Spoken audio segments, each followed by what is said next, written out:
It's Wednesday, February 25th. Today on Your Morning Atlantic, 2 youths formally charged with sexual assault in Nova Scotia after hockey hazing. Your top news headlines just ahead. And the Halifax Tides, the women's professional soccer club, is gearing up for their second season, and we'll chat with them about this year's home opener, the fan support, and more. That's in our second hour. And brushing up on your painting knowledge. Brianne will visit our partners at Kent to check out the color of the year and so much more. Those stories coming up Wednesday on Your Morning Atlantic.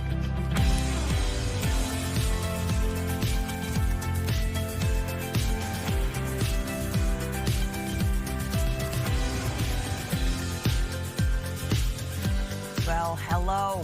Come on in. 6:01, just about anyway, on this Wednesday, February 25th. So glad to be back, ladies. Well, nice to have you back. Thank you so much for holding the fort, doing such a great job while I was gone. Listen, it's nice to enjoy some time off and to enjoy some time with family. Yes, Absolutely. I was visiting my mom, and she's doing great. That's I good. even had a big, like, an hour and 45-minute long conversation with my 95-year-old grandmother. Who's also doing amazing. great. She is not happy with how the women in her building, though, where she lives, are managing her homemade quilts. They just don't understand how to handle them properly. And really, who does? Right? My grandma's got to spread the word about how to handle homemade quilts. Troublemakers there. Exactly. She made the quilts, though, so she can say. Anyway, great to be back. I did not enjoy shoveling my driveway yesterday. I came home, and my family had neglected to do a very good job. So guess who had to get out the shovel? You. Mom. Yeah. And it wasn't like it was the nice, light, fluffy snow. It was like heavy, and you had to probably, I'm sure, taking the advice from, we had Zoomers physiotherapy a few weeks ago, proper way to shovel? It was in my ear the entire interview, using the legs, doing the thing. It actually made a big difference. I was less exhausted at the end of the shoveling because I did use the legs instead of the back. Amazing. Yeah. Good. Anyway, that brings us to weather. Latavia, what the heck have you got for us today? Well, we have another system coming in. Oh, yay. Not like the one you missed, thankfully. We are going to see around like 1 to 5 centimeters of accumulation. So we do have a flurries, some light snowfall moving back into the afternoon, but starting off the day with a bit of sunshine as the sun begins to rise, and definitely going to be a warmer day. Ah, nice. Yeah, what can you do? It's winter, so we are going to see that system a little bit later on, but here's a live look at Moncton. It is colder starting off the day, though. As of right now, minus 10 degrees heading outdoors over in Moncton, and minus 14 into Fredericton. A bit warmer for Halifax at minus 6, minus 5 in Sydney, minus 7 degrees in Charlottetown, minus 23 over in Labrador City, and minus 1 into St. John's, Newfoundland. Here's a look at that wind chill. So going to feel that bite in the air early this morning, but those winds that were quite breezy are starting to taper off now. So we are going to see temperatures warm up a little bit later on yet again. Looking at some above seasonal temperatures for parts of the Maritime region. Blowing snow advisory still remains for parts of Labrador until midday today. And into our satellite and radar, still seeing some snowfall for parts of Labrador into parts of Newfoundland. Other than that, though, we are going to see sunshine early this morning as the sun begins to rise, and then increasing cloudiness for the Maritime region before another low makes its way over. Some light snowfall expected throughout the day and mixed precipitation into the evening. In terms of the wind, as I mentioned, becoming lighter as of right now, 22 kilometers per hour in Grand Etang, 20 into Sydney, 19 in Moncton, with no wind gusts to report at this time. We'll take a look at your long-range forecast coming up, but first a look at your local news with Amanda. Thanks, Latavia. CTV News has obtained court documents that reveal details about 2 of 4 young hockey players facing sexual assault charges after police investigated a complaint about a hazing ritual last fall. The 2, whose identities are protected because of their ages, were formally charged Tuesday. Charges include 2 counts of sexual assault and 1 count of sexual assault with a weapon, which the documents describe as a mini hockey stick. The case involves alleged attacks on 3 victims in Colchester County back in October. Both accused were 14 at the time. They've since turned 15. They're scheduled to appear in youth court in Truro in April. Police in New Brunswick aren't saying much about efforts to catch an escaped inmate. Todd John Lewis escaped from the Southeast Regional Correctional Center on February 12th by jumping the fence, and he's still on the run. The 35-year-old is facing charges for allegedly having a restricted weapon despite being prohibited from possessing firearms for life. The court documents allege Lewis had a loaded Soviet-era semi-automatic pistol used during the Second World War in his possession on January 20th in Moncton. Police say Lewis should not be approached if spotted. Anyone who does see him should call 911 immediately. We're getting a better idea of what the Nova Scotia government is sacrificing to help offset its billion-dollar deficit. That includes reductions or even elimination of hundreds of grants to various groups and organizations. Here is a few in the latter category. $40,000 investments in the Arts Nova Scotia Art Bank are gone as of now, as is the $700,000 Publishers Assistance Program. Another $75,000 earmarked for active living through Bicycle Nova Scotia is also eliminated. In the Department of Education and Early Childhood Development, $1.4 million dedicated to various scholarships and awards now eliminated, along with $90,000 set aside for African Nova Scotian youth through the Afric-centric Summer Scholar Program, and $12,000 dedicated to the province's Women in Engineering Scholarship will vanish as well. There are others on the list that are also being eliminated, but even more than that are simply being reduced, some by a little, some by a lot. Add everything up, and it should come out to a bit more than $130 million. In New Brunswick, a leaked government document is creating a buzz on university campuses. The list of ideas to save money includes the idea of merging the University of New Brunswick with St. Thomas, just up the hill. Other ideas presented to New Brunswick universities include other mergers like CCNB with the Université de Moncton, privatizing Mount A, repurpose university infrastructure for nursing homes or healthcare clinics, asking municipalities to contribute to recreational facilities, or cut operating grants by 10% while also freezing tuition. I just think it's crazy. It's almost as if I were to ask ChatGPT, hey, give me some ideas on how I can fix post-secondary education in the budget, and then it would give me those 16 ideas. I appreciate the love that many New Brunswickers have expressed for their alma mater, and I want to reassure people that our goal is not to eliminate a school. It's to look at and to challenge maybe some of those norms. Premier Susan Holt says right now the province spends $449 million annually on funding post-secondary education. The document alludes to a quick timeline asking the universities to submit their input so it could be presented to Cabinet this week. Finally, the Ukrainian community in Moncton came together for a somber anniversary last night.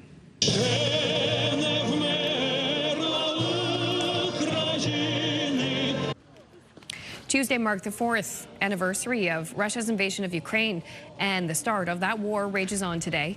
More than 100 people of all ages came to City Hall in Moncton to hear speeches, prayers, and national anthems. And they're making a difference. Since 2022, the Ukrainian Club of Moncton has raised $600,000 for medical supplies and clothing for Ukrainian soldiers on the front lines. Thousands of children have been forcibly taken from their homes. Many prisoners so far remain in dire conditions. Civilian infrastructure, some schools, hospitals, homes has been destroyed. Electricity and basic service are often unavailable. The soldiers of the Ukrainian army who defended the homeland since 2014, tens of thousands are now gone forever. Their sacrifice will always be remembered. The greater Moncton area has welcomed around 2,000 Ukrainians since that war began 4 years ago.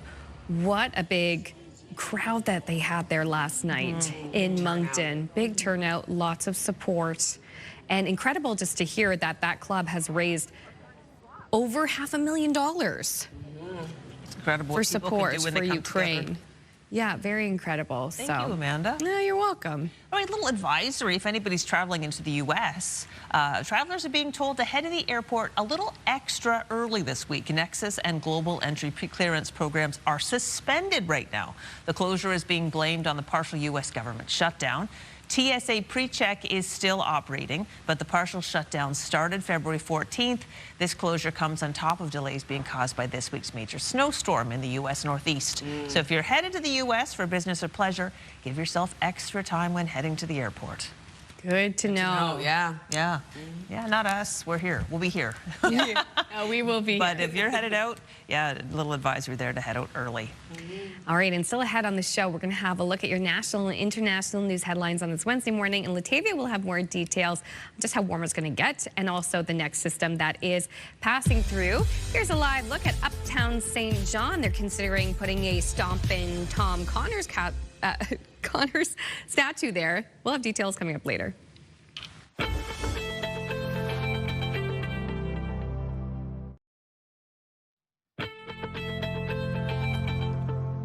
Good morning, Atlantic Canada, and happy Wednesday. The time now is 6:12. We're taking a live look at Halifax, -7 degrees starting off your day. Bit of sunshine headed for the Maritimes. Weather is brought to you by the Atlantic Lottery mobile app. Temperatures are cold early this morning. They will warm up for parts of the region. As of right now, though, -15 degrees heading outdoors in Fredericton, -7 in Charlottetown, -5 degrees in Sydney, and -1 starting off your day in St. John's, Newfoundland. Still holding on to that blowing snow advisory for parts of Labrador for today until midday today. We're looking at around 2 to 4 centimeters within that blowing snow, and wind gusts could get up to 60 kilometers per hour. So we're starting to see that system move out of Newfoundland and Labrador, still holding on to some flurry and snow activity, a bit of mixed precipitation for parts of Newfoundland. For the Maritime region, though, as the sun begins to rise, lots of sunshine starting off the day, and then increasing cloudiness into the afternoon with another low pressure system making its way over, bringing a few flurries back around and some mixed precipitation into the late afternoon and evening for parts of Nova Scotia, into the southern region of New Brunswick.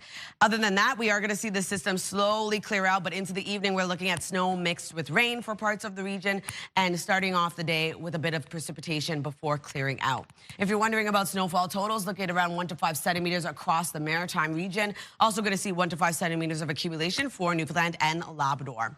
For our rainfall outlook, only seeing around 2 to 5 millimeters of precipitation for parts of Nova Scotia.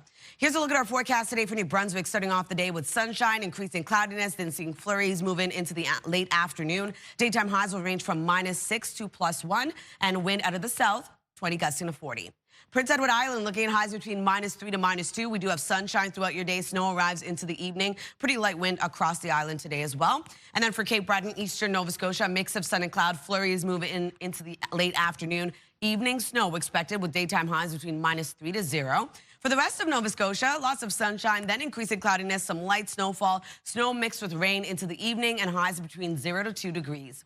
For Labrador City today, light snowfall throughout your day with a high of -8 degrees. 1 degree into St. John's, Newfoundland, looking at flurries expected throughout your day. So if you're wondering about our forecast for tomorrow, the warmest day of the work week now for the Maritime region, way above seasonal for our daytime highs. So it's going to be quite a lovely day. We do have a low chance of showers and flurries wrapping back around for parts of all 3 Maritime provinces. Newfoundland still dealing with some mixed precipitation, and Labrador looking at some light snowfall remaining into Thursday night. We are going to see that system clear out for the most part of the Maritime region, bringing us into Friday. Sunshine returns, temperatures start to cool back down before the weekend. That's a look at your weather forecast. We'll throw things over to Amanda for your national and international news headlines. Thanks, Latavia. U.S. President Donald Trump delivered his State of the Union last night. In his speech, Trump defended his economic record despite a drop in approval ratings. I believe the tariffs paid for by foreign countries will, like in the past, substantially replace the modern-day system of income tax, taking a great financial burden off the people that I love. Moving forward, factories, jobs, investment, and trillions of dollars will continue pouring into the United States of America because we finally have a president who puts America first. As for those global tariffs, they have now come into effect, but in a surprising move, the rate is 10%, not 15%, as Trump had threatened over the weekend. According to official documents, the tariffs have been set at the lower rate with no directive to increase them. In Mexico, things appear to have calmed down after deadly cartel violence erupted near Puerto Vallarta. Global Affairs is still advising Canadians to use a high degree of caution, but many who have already purchased vacations to Mexico are left to make difficult choices. CTV's Rahim Ladani has more. My choice is go to Mexico or lose $10,000. Caroline Forsyth has a Cancun family vacation booked for the end of the week. But because she didn't pay $450 for travel insurance, she says Air Transat isn't giving her a refund or a travel credit. I talked to the agent and she said because there's no travel advisory to Cancun and that the flights are going normally, she can't help me. And I'm like, so you're telling me I need to either lose $10,000 or fly to a country that is currently at war with a drug cartel. A day after grounding all flights in and out of Puerto Vallarta, major airlines are resuming operations, while the majority of Mexico remains under a yellow alert, advising travelers to exercise a high degree of caution. Nobody wants to be put in a position where they're concerned about their own safety when they're in a foreign country. Travelers flying from Toronto's Pearson International Airport to Puerto Vallarta have little pause over the recent violence along Mexico's Pacific coast. It's not so bad. We talked to people down there yesterday and everything's calmed down. I trusted the process and we thought we'll be ready to go when we get the go-ahead.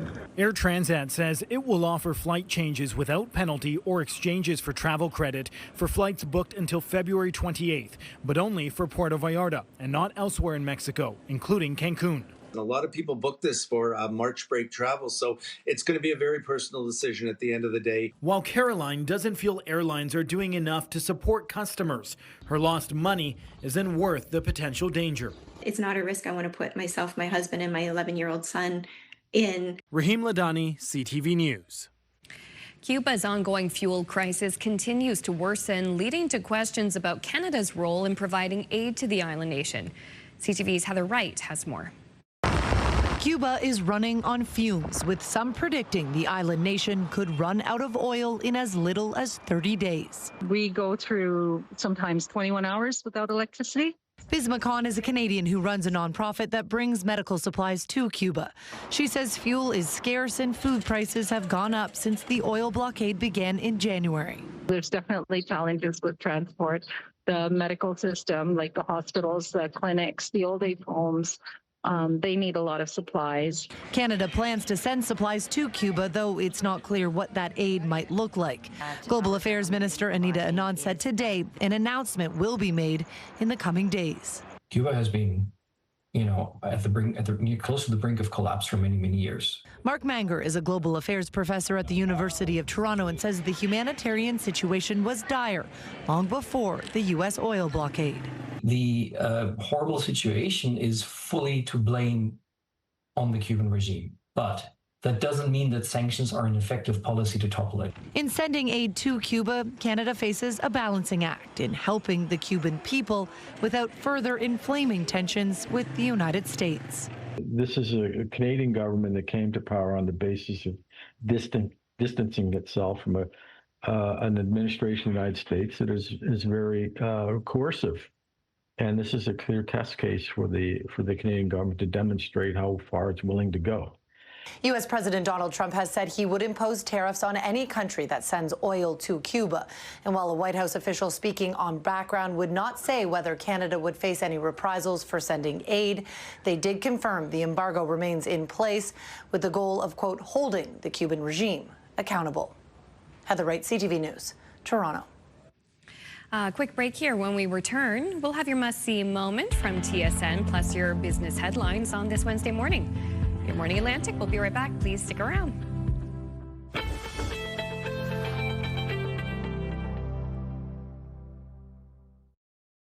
Move Mornings with Aaron and Peter. Weekday mornings on Move 100. The most fun in the morning. And home of the $1,000 minute. Only on Move 100 Halifax.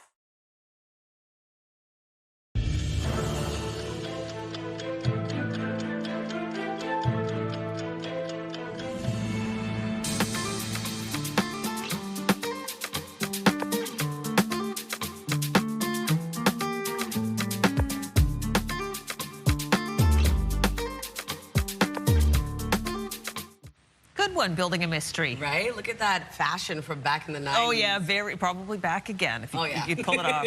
All right, it's 6:24. That means it's time to check in with our friends at TSN Sports Center for today's must-see moment. Hey there, welcome inside the Sports Center newsroom. Lindsay Hamilton with your must-see moment from Tuesday. We are heading to New Orleans for this one. It is the Warriors and Pelicans in the first quarter here. Off the steal, Zion Williamson just goes soaring for the monster slam. Williamson looking like the vintage Zion on that play. Puts the 7-footer Quentin Post on a poster. And that right there, your must-see moment. Meanwhile, Wednesday on TSN, you can see Tangerine Raptors basketball. The Spurs are visiting Toronto. Pre-game coverage begins 7 Eastern, 4 Pacific. That's all for now from the Sports Center newsroom. Have a wonderful Wednesday.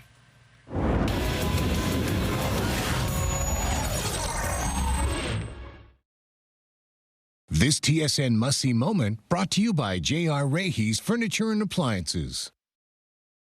Now over to your business headlines from our colleagues over at BNN.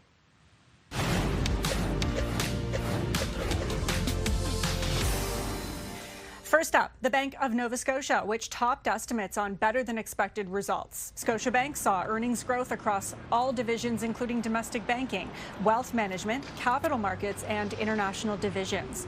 The Toronto-based company has been slashing expenses to improve operations and says earnings growth should accelerate in 2026. And here are the closing numbers for the day. The Canadian dollar was down 2 cents to end the day. West Texas Intermediate dropped to 66.26.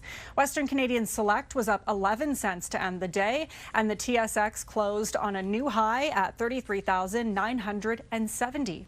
Those are your business headlines. I'm Lindsay Biscaya. Taking a look at our 3-day forecast for New Brunswick today, a high of -3. Lots of sunshine, then increasing cloudiness with flurries into the late afternoon. On Thursday, 3 degrees is your daytime high. Chance of flurries and or showers returns. And then on Friday, sunshine returns, cooling down to -1. Nova Scotia is looking at a high of 0 today. We do have some isolated flurries returning into the afternoon. Snow mixed with rain into the evening. On Thursday, a high of 5 degrees, a chance of flurries and or showers. And then on Friday, sunshine returns with a high of 1. For Prince Edward Island, -2 degrees today, sunshine with increasing cloudiness, evening snow. And then on Thursday, looking at 3 degrees is your daytime high, chance of flurries and or showers. Sunshine on Friday with a high of -3.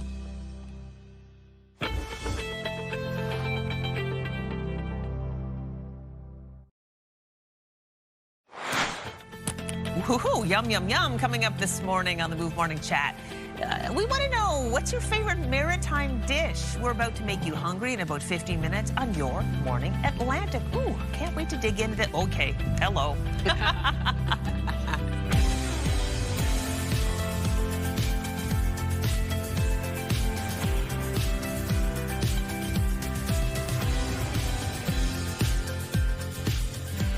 Good morning. It's 6:30 on your Wednesday morning. We're happy to welcome back Crystal. Yay! Yeah, happy to be back. Yay! Reset for ya. So great to visit family. Everybody's thriving. Good. Feeling good. Brought my kids along. They're all doing great. That's amazing. Good. So, you know, it's a good thing. It really is a good thing. It is lovely to be back, though. Really is great to be back at this fine place we call CTV.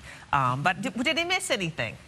No. I'm trying to think. I'm like, not really. I'm like, you missed a bad snowstorm. Well, lots of snow. Thank goodness you missed that. Yeah. What did you miss? I did the news, and I'm trying to think. Well, I'll tell you what. Yesterday, for the Move Morning Chat, we were also talking about food. Yeah. And we were talking about if you could have cuisine from one country, what would it be and why? It had me thinking, so I said Indian food. I love Indian food. Oh my gosh. And I talked about my favorite restaurant in Dartmouth. We definitely got takeout from there last night. I was thinking about it too much. I'm like, we need to go to Nonsense, and we need to get some. It's called Nonsense? Yeah, well, they used to be called Beeplos on Portland in Dartmouth. Okay. Amazing. Nonsense. Oh my gosh, I wish I'd named that store. Love that restaurant. So, yeah. I'm looking forward to talking about today's chat, too, where we talk about your favorite maritime cuisine. And also really want to know where you get it from. Like, do you have a particular local spot you like to go to for that particular meal? Maybe it's a lobster roll. Well, I continue the seafood diet. Seafood, I eat it, so I don't really care. What about you? I'm the same way. I love food, and you know we're not having enough on the show this week. Well, we got to write that wrong. Exactly. Well, there's nothing like cold weather to make you hungry. Exactly, and that's exactly what we're kind of seeing. A cold start to the day, temperatures warming up, and we are going to see a bit of sunshine, but not the case over in St. John's, Newfoundland this morning. -1 starting off your day, a bit foggy and a wet start to your day as well. Still seeing some mixed precipitation in your region. As of right now, minus 15 degrees in Fredericton, minus 7 in Charlottetown and in Halifax, minus 5 in Sydney, minus 3 degrees in Cartwright, and minus 2 in St. Anthony. Factor in that wind chill. It is quite a factor this morning. It's going to feel quite cold starting off your day right across Atlantic Canada. We do still have that blowing snow advisory in effect for parts of Labrador until midday today. Something to keep in mind if you are headed out in that area. And over to our satellite and radar, still holding on to some snowfall in parts of Newfoundland and Labrador. A bit of mixed precipitation for Newfoundland. For the maritime region, as the sun begins to rise, lots of sunshine for all 3 maritime provinces before increasing cloudiness and flurries, and mixed precipitation moves back in today. In terms of the wind, quite light for the Maritimes this morning, 24 kilometers per hour right now in Grand Etang. 15 into North Cape and Halifax, 17 in Moncton. No wind gusts to report. We'll take a look at your midweek forecast just ahead. First, a look at your local news with Amanda. Thank you, Latavia. An unscheduled price adjustment means you'll pay more for diesel in Nova Scotia and New Brunswick. Diesel increased in Nova Scotia by 5.3 cents a litre. The minimum price in the Halifax area now $1.87.1. And in New Brunswick, diesel increased by 7.2 cents. The maximum price now $2.01.2. Prices did not change in PEI. Police in New Brunswick aren't saying much about efforts to catch an escaped inmate. Todd John Lewis escaped from the Southeast Regional Correctional Center on February 12th by jumping the fence and is still on the run. The 35-year-old is facing charges for allegedly having a restricted weapon despite being prohibited from possessing firearms for life. The court documents allege Lewis had a loaded Soviet-era semi-automatic pistol used during the Second World War in his possession on January 20th in Moncton. Police say Lewis should not be approached if spotted. Anyone who does see him should call 911 immediately. CTV News has obtained court documents that reveal details about 2 of 4 young hockey players facing sexual assault charges after police investigated a complaint about a hazing ritual last fall. The 2, whose identities are protected because of their ages, were formally charged Tuesday. Charges include 2 counts of sexual assault and 1 count of sexual assault with a weapon, which the documents describe as a mini hockey stick. The case involves alleged attacks on 3 victims in Colchester County back in October. Both accused were 14 at the time. They've since turned 15. They're scheduled to appear in youth court in Truro in April. Driving an electric vehicle in Nova Scotia will be more expensive going forward. Nova Scotia's provincial budget includes a new fee on EVs, and owners aren't very happy about it.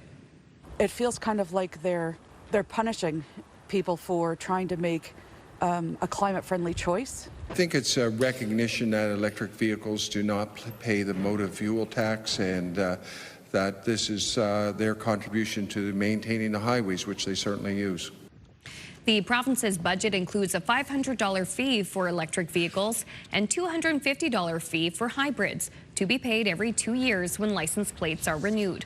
The province says these fees will raise $1.6 million in year 1 and $3.3 million next year. The new charges for EVs and hybrids will come into effect October 1st.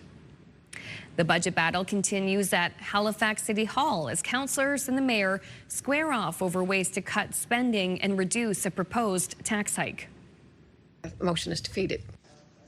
They've previously argued about bike lanes, buses, skate parks, and skating rinks. On Tuesday, the focus was climate funding. The mayor suggested cutting by a third for a year.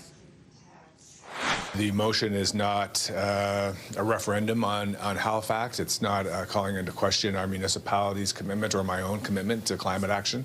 Those are hardwired values in all of us at this point. We should have been doing this 20 years ago. We don't slow this down. You know, respectfully, Mayor, you know, I'm so concerned that this is even on the table. As the debate continues, it is worth noting, even if council holds the tax rate, bills will still climb due to higher assessments. Finally, an effort is underway to honor Stompin' Tom Connors in his hometown of St. John with a statue. He really represents the human spirit when things are difficult, and to be able to overcome incredible obstacles, to only inject this sense of pride and spirit throughout our entire country. He hits up that old New Brunswick line. The St. John-based Hemmings House production company is leading the effort and would like to see it located in a prominent location uptown, like the waterfront or even King's Square. That's obviously a rendering. On Monday night, St. John City Council voted unanimously to move forward with the statue idea. Fundraising, that's expected to begin soon.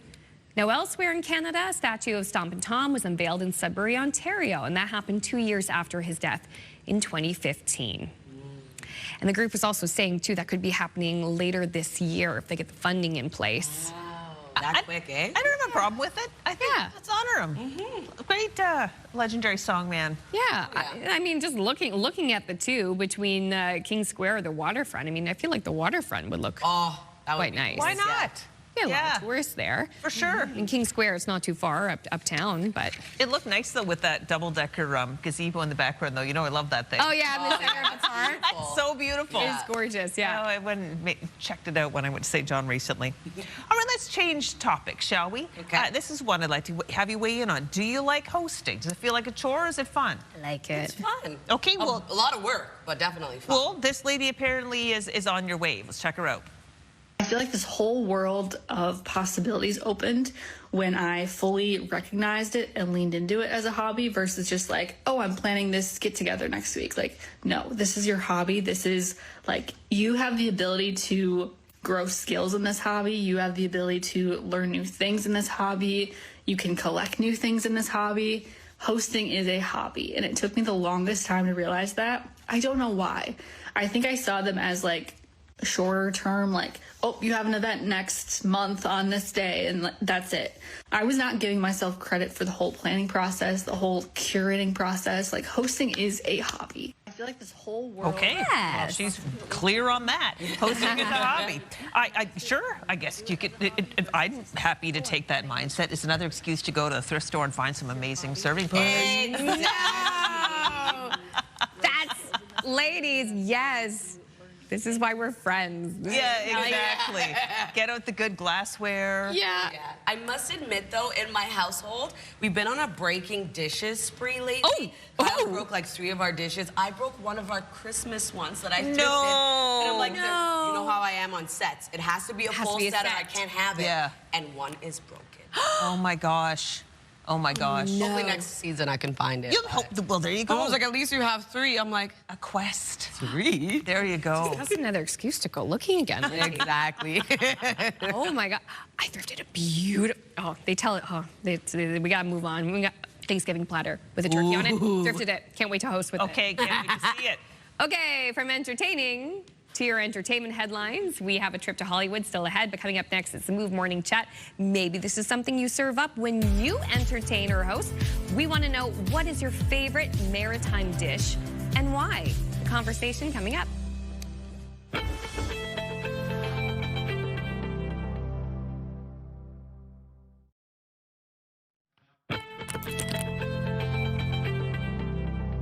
Happy Wednesday, Atlantic, Canada. The time now is 6:43. A beautiful sunrise starting off your day over in White Point. Cold though this morning, -6 degrees. The temperatures will rise a little bit later into the afternoon with a chance of some isolated flurries moving back in.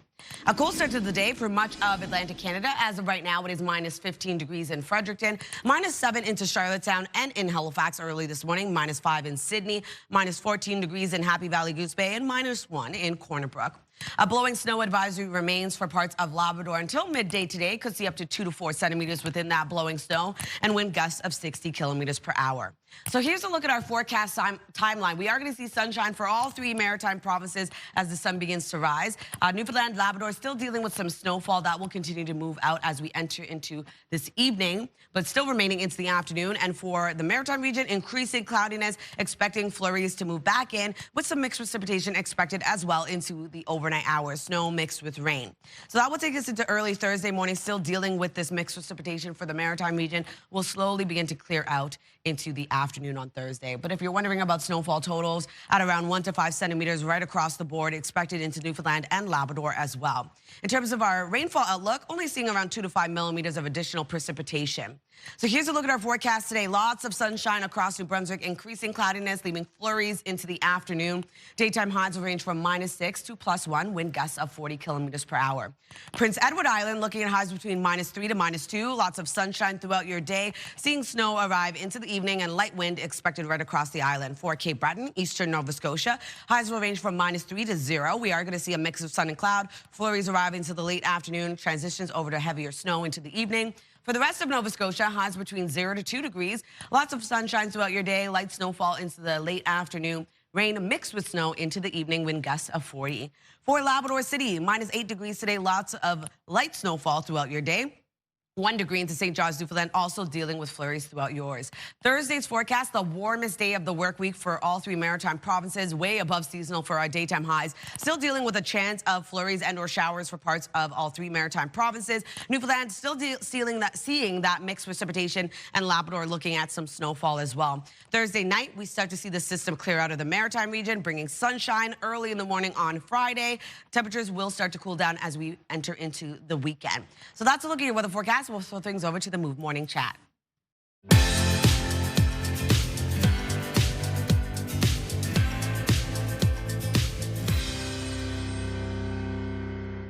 It's the Move Morning Chat with Aaron and Peter from Move 100. We were talking about global cuisine yesterday. Now let's bring it back home to the East Coast. Why are we going to be talking about our favorite maritime cuisine this morning, guys? Well, it's National Chowder Day today, and we know, the Move family, we know for a fact, loves their chowder.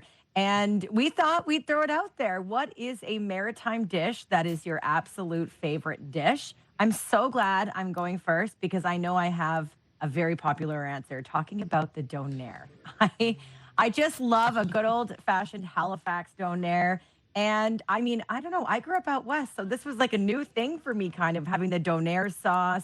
Wasn't really a fan when I first started, eating my donairs, but now, I can't get enough. And we make some good donairs here in the Maritime. So I'm sticking with the donair, hands down for me. Okay, so for me, I'm just going to say maritime lobster. And I say maritime lobster because I think we just know how to do it here. And our lobsters are really, really good. Now, listen, I had lobster very recently. The last time I had lobster, in fact, was in Turks and Caicos.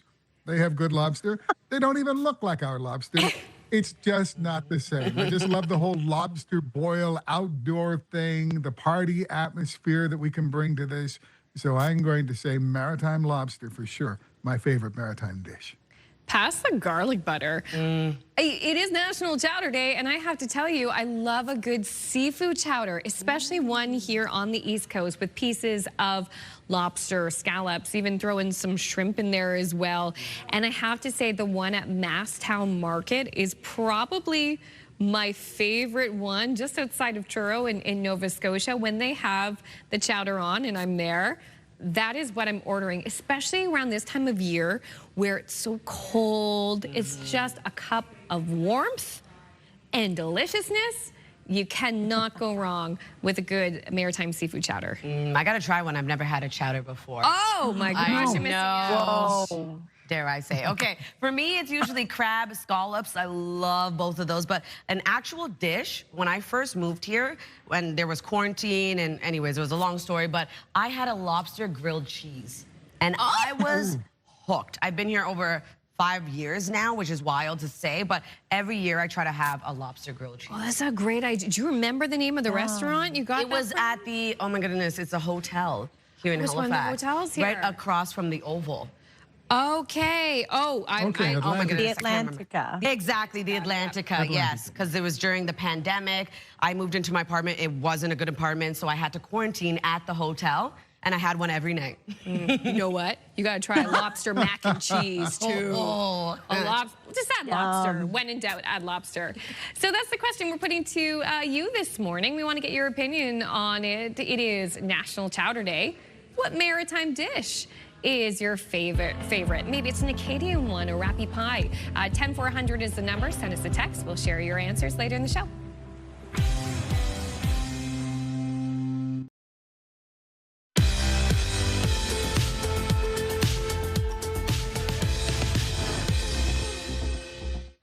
Welcome back. The time now is 6:52. We're going to head over to Hollywood and take a look at your entertainment headlines. Sad news in the world of showbiz. Martin Short's daughter, Catherine, has died at the age of 42. A representative for the comedic actor said in a statement, the Short family is devastated by this loss and asks for privacy at this time. Catherine was beloved by all and will be remembered for the light and joy she brought into the world. Hollywood is also mourning the loss of actor Robert Carradine, who died by suicide this week in Los Angeles. Carradine, best known for his role in the 1984 comedy Revenge of the Nerds, also played the dad on the sitcom Lizzie McGuire. In a statement, his daughter said Carradine had long struggled with bipolar disorder, and the family hopes his death will encourage the public to address the stigma attached to mental illness. Carradine was 71. Bruce Springsteen is getting some company on his upcoming tour. Guitarist Tom Morello of Rage Against the Machine will be joining the Boss and the E Street Band on selected songs for every date of the Land of Hope and Dreams American Tour. Rashida Jones is celebrating a birthday today, the Parks and Recreation actress turning 50. That's what's happening in Hollywood. Dave Packer, ABC News. All right, switching things over, a devastating accident near Quebec could have ended in tragedy, but a quick-thinking Good Samaritan and group of local hockey players saved the day. CTV's Rachel Lau has more on the life-saving collaboration. It was a night June Johnson says she'll never forget. Suspended, upside down, after losing control of her car on Highway 73 to Quebec City. And all of a sudden, here's these guys going, "Are you okay? Are you okay?" And I'm like, "Yeah, I'm okay." So there's an arm reaching in, unclicking the seatbelt strap, and they pulled me out. She didn't know it at the time, but Johnson was being rescued by members of Les Bataillons Saint-Hyacinthe, a hockey team heading home from a game. They could not have been kinder and did everything they could to help me. So yeah, it did restore my faith in humanity. Like, we are here to help each other and be there. It's like I cry every time. In the chaos, Johnson says she didn't get a chance to thank the men who saved her or get their names. She reached out to CTV News. It took a little scheduling, but Johnson finally got to meet player Samuel Loisel. It gave me faith in humanity again. So, I mean, this is making a difference for the whole rest of my life. Wow, that's a very nice, outcome for a bad situation. Exactly. And so I feel so much gratitude towards you. I wish you the best. You too. All right, be well. You too. All right. Bye-bye. Wow. Yeah, so there was 4 of them all together. So, yeah, I'm so glad I got to tell them that. Johnson says she will never forget the men who saved her and will always have a soft spot for their team. Rachel Lau, CTV News. All right, taking a look at our 3-day forecast. Starting off in New Brunswick, a daytime high below seasonal at -3 degrees today. Sunny skies with increasing cloudiness. We do have flurries returning into the afternoon. And then on Thursday, 3 degrees. Flurries and or showers across the province. On Friday, sunshine returns, but cooling down to -1.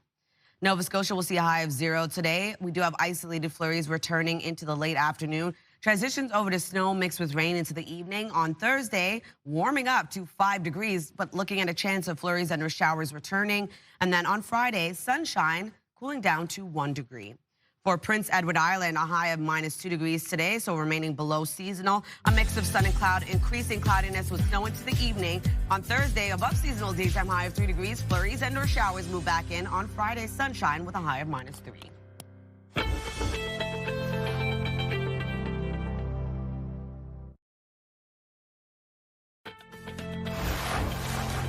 It's Wednesday, February 25th. Today on Your Morning Atlantic, 2 youths formerly charged with sexual assault in Nova Scotia in connection to an alleged hockey hazing. Your top news headlines just ahead.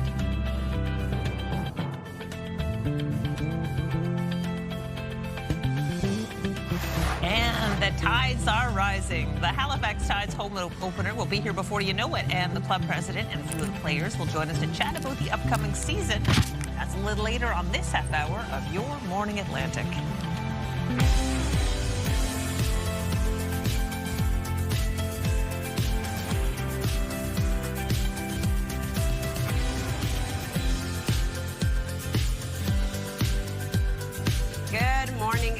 Canada. Thank you so much for joining us. The time now is 7 o'clock, and it is Wednesday. We're inching towards the end of the week, but not only that, the end of the month. Can you imagine? Well, I can imagine. It's going to be quite wild. Next week, especially for me, it's a big one. My boys are turning 2. What? How is that possible? I have no idea. I'm like, it's kind of bittersweet. Like, it's happy but sad. Because I'm like, well, how are you 2 already? It's true, but having said it, March is the big birthday month in your family. Isn't your birthday around the same time? Yeah, so the boys are the 4th, my mom's the 5th, and I'm the 8th.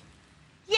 Wow. Yeah, that's exciting. Yeah, it's a big I'm one. gonna. Is it okay if I kind of like lean into that and celebrate with you guys? Absolutely. Because Why not? Right. I'll bring the cupcakes. We have another celebration too because Donna is 4 days after me. Really? Another Donna. Pisces. Yeah. Oh my gosh, she's got a big birthday too. That is amazing. Lots to look forward to. And then also March break. So I know a lot of families are preparing. What are they going to do with the kiddos? Taking some time off. That's right. March break's coming up. Okay, lots to look forward to in March then. Oh, yeah. Yay. And I know March is always a kind of a bit of a, I call it the cruel month. It is. It is. In terms of the weather. The mean girl, because she always looks so pretty, but then you go outside and she slaps you with the wind and cold. Exactly. Donna and I were literally talking about this yesterday. We don't like March, even though we're born in March. Kind of that yucky But weather. spring does arrive in March, so there's hope on the horizon. Exactly. Hope on the way. Okay, so we're going to talk about the weather now. Today, there is hope on the way. As you can see from our live eye over in Charlottetown, the sun is slowly beginning to rise. -7 degrees starting off your day. We do have a bit of flurry activity moving in for parts of the Maritime region a little bit later on. So something to keep in mind when you are heading out. -15 degrees, though, in Fredericton, so much colder over there. -7 in Charlottetown and in Halifax. -5 in Sydney. -1 into St. John's, Newfoundland. Factor in that wind chill, going to feel a lot colder, as you can see here right across Atlantic Canada. Temperature is expected to rise a little bit later on, though. Still holding on to that blowing snow advisory for parts of Labrador, though, until midday today. Here's a look at our satellite and radar. Still seeing snow for parts of Newfoundland and Labrador. A bit of mixed precipitation for parts of Newfoundland. Same thing will happen to the Maritime region a little bit later on, but starting off the day with sunny skies. Then in terms of the wind, it's going to be quite light today. As of right now, 24 kilometers per hour in Grand Etang, 17 in Moncton, 15 in Halifax, with no wind gusts to report at this time. We'll take another look at your midweek forecast just ahead. First, a look at your local news with Amanda.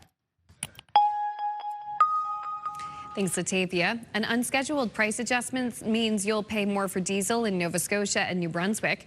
Diesel increased by 5.3 cents a litre. The minimum price in the Halifax area now $1.87.1. And in New Brunswick, diesel increased by 7.2 cents. The maximum price now $201.2 a litre. Prices did not change in PEI. CTV News has obtained court documents that reveal details about 2 of 4 young hockey players facing sexual assault charges after police investigated a complaint about a hazing ritual last fall. The 2, whose identities are protected because of their ages, were formally charged yesterday. Charges include 2 counts of sexual assault and 1 count of sexual assault with a weapon, which the documents describe as a mini hockey stick. The case involves alleged attacks on 3 victims in Colchester County back in October. Both accused were 14 at the time. They've since turned 15. They're scheduled to appear in youth court in Truro in April. Police in New Brunswick not saying much about efforts to catch an escaped inmate. Todd John Lewis escaped from the Southeast Regional Correctional Center on February 12th by jumping the fence and is still on the run. The 35-year-old is facing charges for allegedly having a restricted weapon despite being prohibited from possessing firearms for life.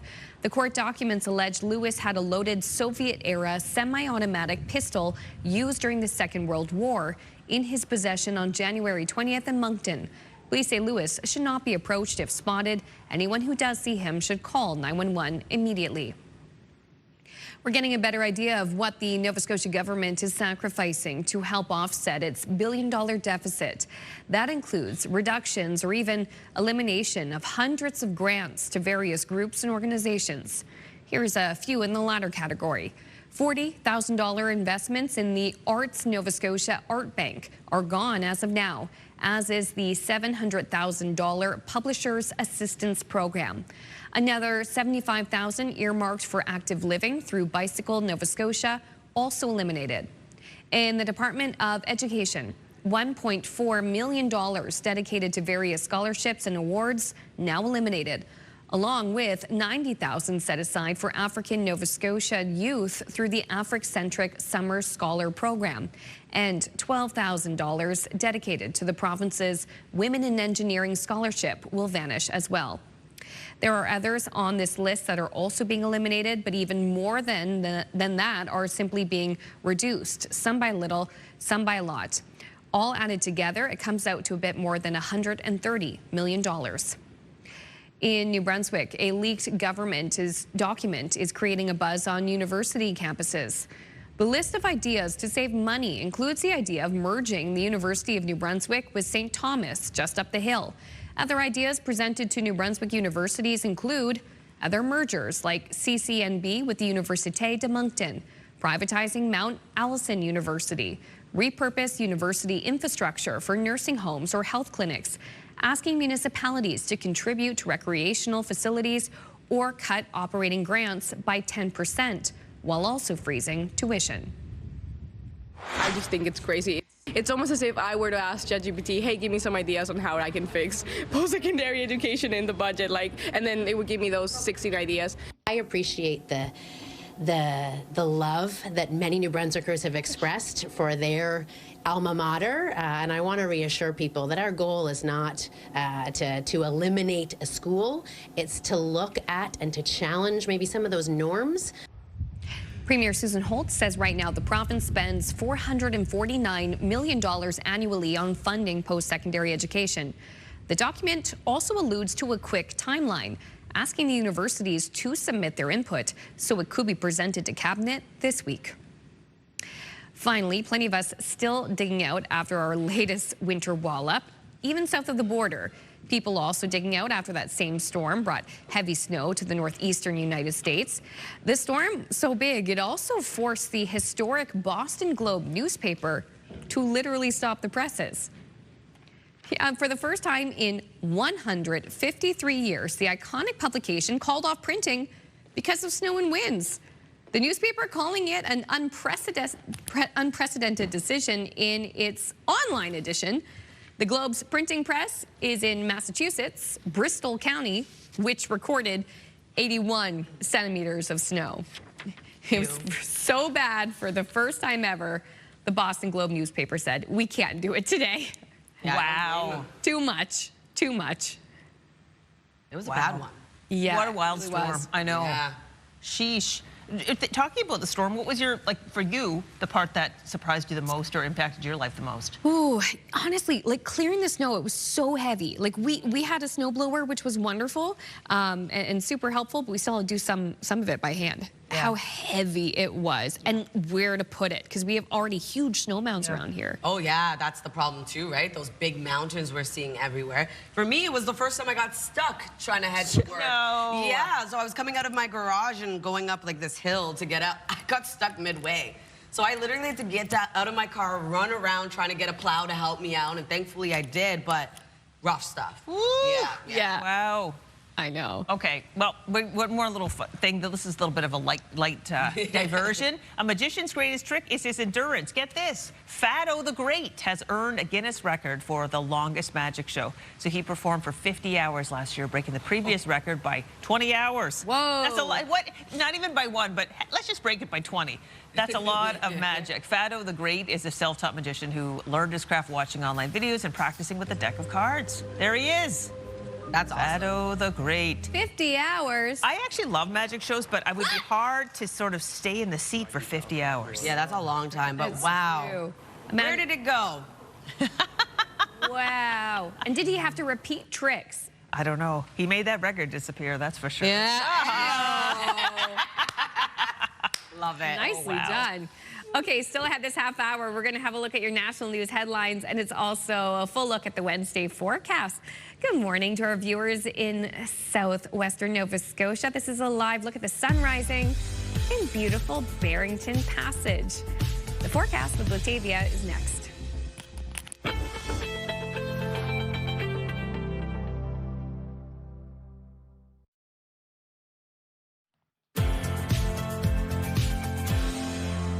Good morning. morning and welcome back. The time now is 7:13. We're taking a live look at Fredericton. Cold this morning, minus 17 degrees in your area. Keep that in mind when you are heading out, but temperatures will rise a little bit later on.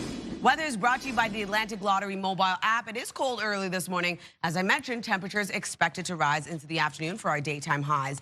As of right now, minus 9 degrees in Charlottetown with minus 7 in Halifax, minus 5 degrees early this morning in Sydney, minus 22 in Labrador City, minus 1 into St. John's, Newfoundland. Still holding on to that blowing snow advisory for parts of Labrador until midday today. Within that blowing snow, could see around 2 to 4 centimeters of snowfall and wind gusts of 60 kilometers per hour. Over to our forecast timeline. We are still holding on to some snowfall in parts of Newfoundland and Labrador. A bit of mixed precipitation for parts of Newfoundland as well. Into the maritime region, lots of sunshine for all 3 maritime provinces, then increasing cloudiness and seeing flurries move into the mid to late afternoon. We are going to see that transition over to rain mixed with snow for parts of Nova Scotia into the southern region of New Brunswick. That will take us into early Thursday morning. Although it's going to be a very warm day ahead, we do have that mixed precipitation still remaining before clearing out. If you're wondering about snowfall totals, looking at around 1 to 5 centimeters of accumulation for all 3 maritime provinces. And for Newfoundland and Labrador, also going to see around 1 to 5 centimeters. For our rainfall outlook, only seeing around 2 to 5 millimeters of precipitation for parts of Nova Scotia. For our forecast today for New Brunswick, lots of sunshine across the province, increasing cloudiness, seeing a few flurries move in into the afternoon. Daytime highs will range from minus 6 to plus 1, wind gusts of 40 kilometers per hour. Prince Edward Island, seeing highs between minus 3 to minus 2 degrees. Lots of sunshine, increasing cloudiness, seeing snow arrive into the evening. Pretty light wind expected right across the island today. For Cape Breton, eastern Nova Scotia, daytime highs will range from minus 3 to plus 1. A mix of sun and cloud, flurries into the late afternoon, snow into the evening. For the rest of Nova Scotia, pretty much the same. Lots of sunshine starting off the day. Then seeing some light snowfall into the mid to late afternoon. Transitions over to rain mixed with snow into the evening with highs between 0 to 2 degrees. For Labrador City, minus 8 degrees today. Light snowfall expected throughout your day, and flurries expected for St. John's, Newfoundland, with a high of 1. Thursday's forecast, as I mentioned, the warmest day ahead for the week for all 3 maritime provinces, way above seasonal for our daytime highs, but we're still dealing with a chance of showers and or flurries for parts of the maritime region. Also seeing some mixed precipitation for parts of Newfoundland, and Labrador still dealing with some lighter snowfall. For Thursday night, we see that system clear out of the maritime region. Temperatures cool back down. Friday morning is going to be a sunny day ahead for all 3 maritime provinces, but cooler daytime highs are expected as we inch towards the weekend. So that's a look at your weather forecast. We'll throw things over to Amanda. Thanks, Latavia. U.S. President Donald Trump delivered his State of the Union last night. In his speech, Trump defended his economic record despite a drop in approval ratings. I believe the tariffs paid for by foreign countries will, like in the past, substantially replace the modern-day system of income tax, taking a great financial burden off the people that I love. Moving forward, factories, jobs, investment, and trillions of dollars will continue pouring into the United States of America because we finally have a president who puts America first. As for those global tariffs, they have now come into effect, but in a surprising move, the rate is 10%, not 15%, as Trump had threatened over the weekend. According to official documents, the tariffs have been set at the lower rate, with no directive to increase them. In Mexico, things appear to have calmed down after deadly cartel violence erupted near Puerto Vallarta. Global Affairs is still advising Canadians to use a high degree of caution, but many who have already purchased vacations to Mexico are left to make difficult choices. CTV's Raheem Ladani has more. My choice is go to Mexico or lose $10,000. Caroline Forsyth has a Cancun family vacation booked for the end of the week. But because she didn't pay $450 for travel insurance, she says Air Transat isn't giving her a refund or a travel credit. I talked to the agent and she said because there's no travel advisory to Cancun and that the flights are going normally, she can't help me. And I'm like, so you're telling me I need to either lose $10,000 or fly to a country that is currently at war with a drug cartel. A day after grounding all flights in and out of Puerto Vallarta, major airlines are resuming operations, while the majority of Mexico remains under a yellow alert, advising travelers to exercise a high degree of caution. Nobody wants to be put in a position where they're concerned about their own safety when they're in a foreign country. Travelers flying from Toronto's Pearson International Airport to Puerto Vallarta have little pause over the recent violence islands along Mexico's Pacific coast. It's not so bad. We talked to people down there yesterday and everything's calmed down. I trusted the process and we thought we'll be ready to go when we get the go-ahead. Air Transat says it will offer flight changes without penalty or exchanges for travel credit for flights booked until February 28th, but only for Puerto Vallarta and not elsewhere in Mexico, including Cancun. A lot of people book this for March break travel, so it's going to be a very personal decision at the end of the day. While Caroline doesn't feel airlines are doing enough to support customers, her lost money isn't worth the potential danger. It's not a risk I want to put myself, my husband, and my 11-year-old son in. Raheem Ladani, CTV News. Thank you, Raheem. A quick break here on Your Morning Atlantic. When we return, we'll be joined by the Halifax Tides to talk about the second season of the Northern Super League. That's coming up next. Please stay with us.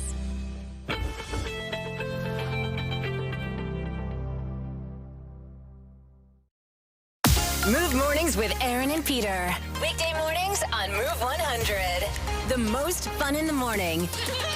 And home of the $1,000 minute. Only on Move 100 Halifax.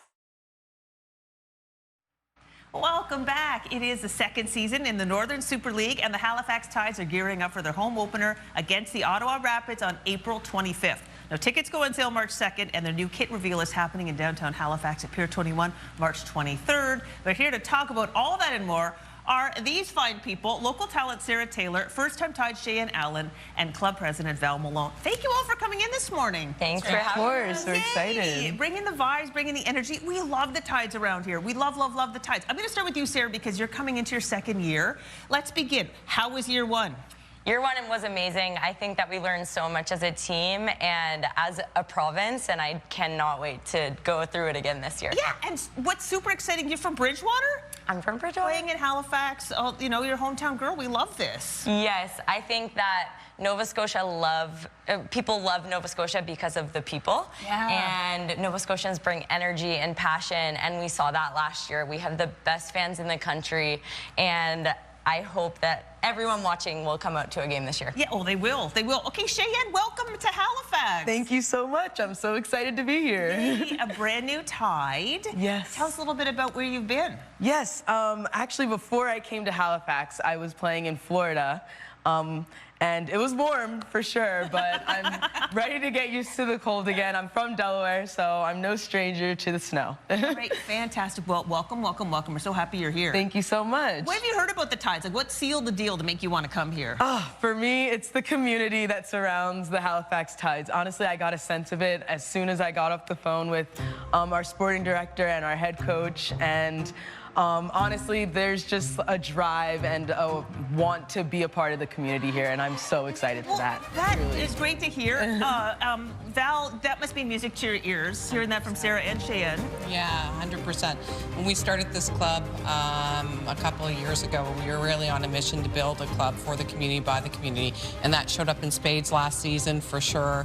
We definitely have the best fans in the country, and the home match and the home match vibe. It's just something that is unmatched and unparalleled, and I can't wait to get back to the pitch. Yeah, I know. Well, the fans can't wait either. I mean, it means, like, first of all, the weather's got to get nicer. You're in training camp right now. Sure are, yeah. So that's great, preparing for the season. The kit reveal is a big deal next month. Sure is. What can you tell us? Kit reveal is March 23rd, 7 p.m. The doors open up. It's at Pier 21.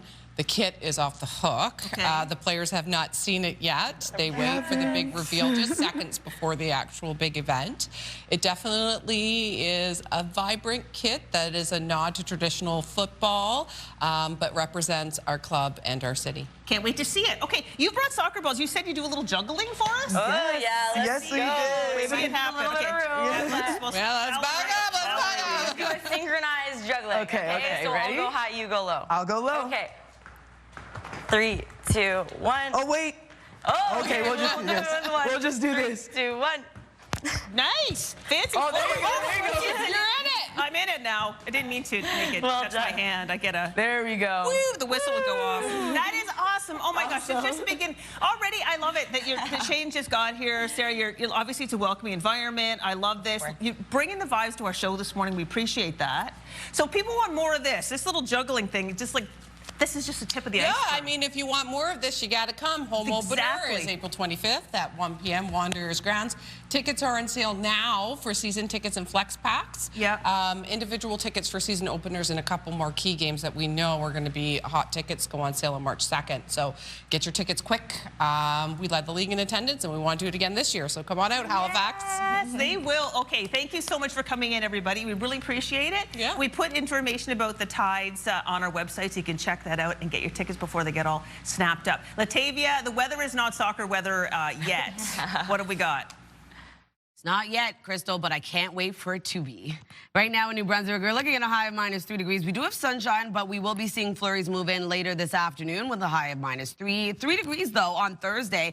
Chance of flurries and or showers, though, move back in. And then on Friday, sunny skies, cooling down to -1. For Nova Scotia, 0 today, isolated flurries, then snow mixed with rain into the evening. On Thursday, a chance of flurries and or showers, warming up to 5 degrees, though. And then on Friday, sunshine returns with a high of 1. Prince Edward Island, -2 degrees, a mix of sun and cloud with increasing cloudiness, snow into the evening. On Thursday, a chance of flurries and or showers with a high of 3, cooling back down on Friday to -3, but sunny skies across the island.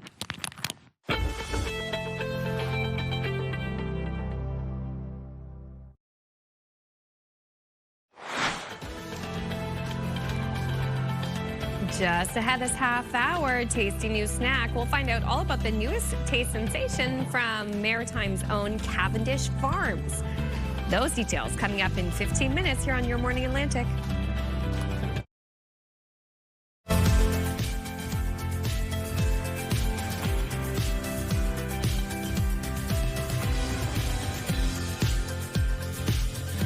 Welcome back. Halfway through the show at 7:31.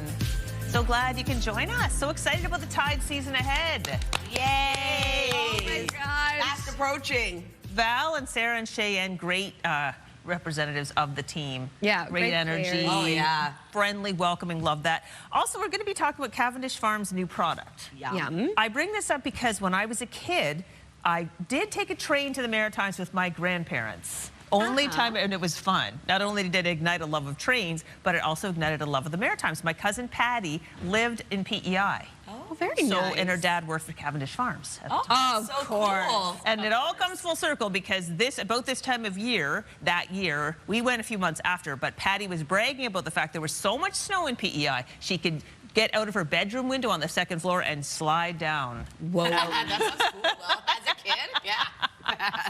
So, you know, history's repeating itself. I don't know if there's that much snow, but there's a lot of snow out there. Yeah, no kidding. Yeah. No kidding. It makes me look forward to the summer Tide season. Indeed, when the pitch will be green, not white. Exactly, I know. We can't wait for that snow to start really melting down. But as of right now, we do have a bit of flurry activity moving back in. Another low pressure system making its way over, but not this morning. Here's a live look at Chester, a beautiful sunny start to your day as the sun begins to rise. Currently -8 degrees in your area, though, so it is cooler this morning, especially when you factor in that wind chill that we'll take a look at in a second. -17 degrees right now in Fredericton, -9 in Charlottetown, -5 degrees in Sydney with -7 in Halifax, -4 degrees over in Cartwright, and -2 degrees in St. Anthony. So here's a look at that wind chill this morning. It is feeling quite cold right across Atlantic Canada. Just something to keep in mind when you are heading out. We do have a blowing snow advisory that remains in effect for parts of Labrador until midday today. So here's a look at our satellite and radar. Still seeing some snowfall for parts of Newfoundland and Labrador into the Maritime region. Sunshine for all 3 Maritime provinces before increasing cloudiness. And you can see that system off to the west of us will be bringing flurries back around into the mid to late afternoon. In terms of the wind, it's going to be quite light today. As of right now, nothing above 26 kilometers per hour in Grand Etang, 17 into North Cape, 13 in Halifax. No wind gusts to report at this time. We'll take another look at your midweek forecast just ahead, but first a look at your local news with Amanda. CTV News has obtained court documents that reveal details about 2 of 4 young hockey players facing sexual assault charges after police investigated a complaint about a hazing ritual last fall. The 2, whose identities are protected because of their ages, were formally charged Tuesday. Charges include 2 counts of sexual assault and 1 count of sexual assault with a weapon, which the documents describe as a mini hockey stick. The case involves alleged attacks on 3 victims in Colchester County back in October. Both accused were 14 at the time. They've since turned 15. They're scheduled to appear in youth court in Truro in April. An unscheduled price adjustment means you'll pay more for diesel in Nova Scotia and New Brunswick.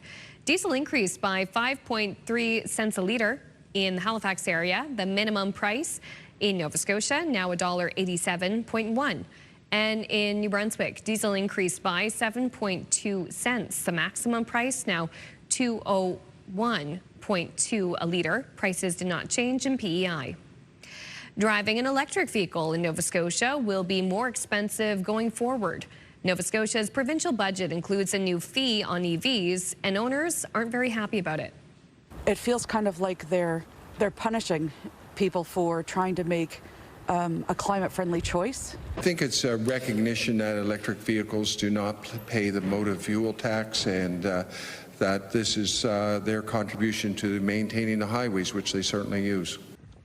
The province's budget includes a $500 fee for electric vehicles and $250 fee for hybrids, to be paid every 2 years when license plates are renewed. The province says these fees will raise $1.6 million in year one and $3.3 million next year. The new charges for EVs and hybrids will come into effect October 1st. The Ukrainian community in Moncton came together for a somber anniversary last night.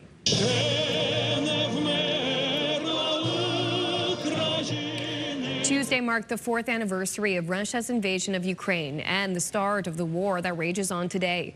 More than 100 people of all ages came to City Hall in Moncton to hear speeches, prayers, and national anthems. And they are making a difference. Since 2022, the Ukrainian Club of Moncton has raised $600,000 for medical supplies and clothing for Ukrainian soldiers on the front lines. Thousands of children have been forcibly taken from their homes. Many prisoners so far remain in dire conditions. Civilian infrastructure, some schools, hospitals, homes has been destroyed. Electricity and basic service are often unavailable. The soldiers of the Ukrainian army who defended the homeland since 2014, tens of thousands are now gone forever. Their sacrifice will always be remembered. The Greater Moncton area has welcomed around 2,000 Ukrainians since the war began 4 years ago. If you find yourself increasingly suspicious that something's a scam, you're not alone. Fraudsters keep coming up with more sophisticated ways to separate from our money, and separate us from our money, and they are using AI to do it. And as CTV's Hafsa Arif tells us, a new survey suggests scams and scammers are evolving quickly and becoming even harder to detect. From deep fakes to cloned videos, fraud is evolving and fast.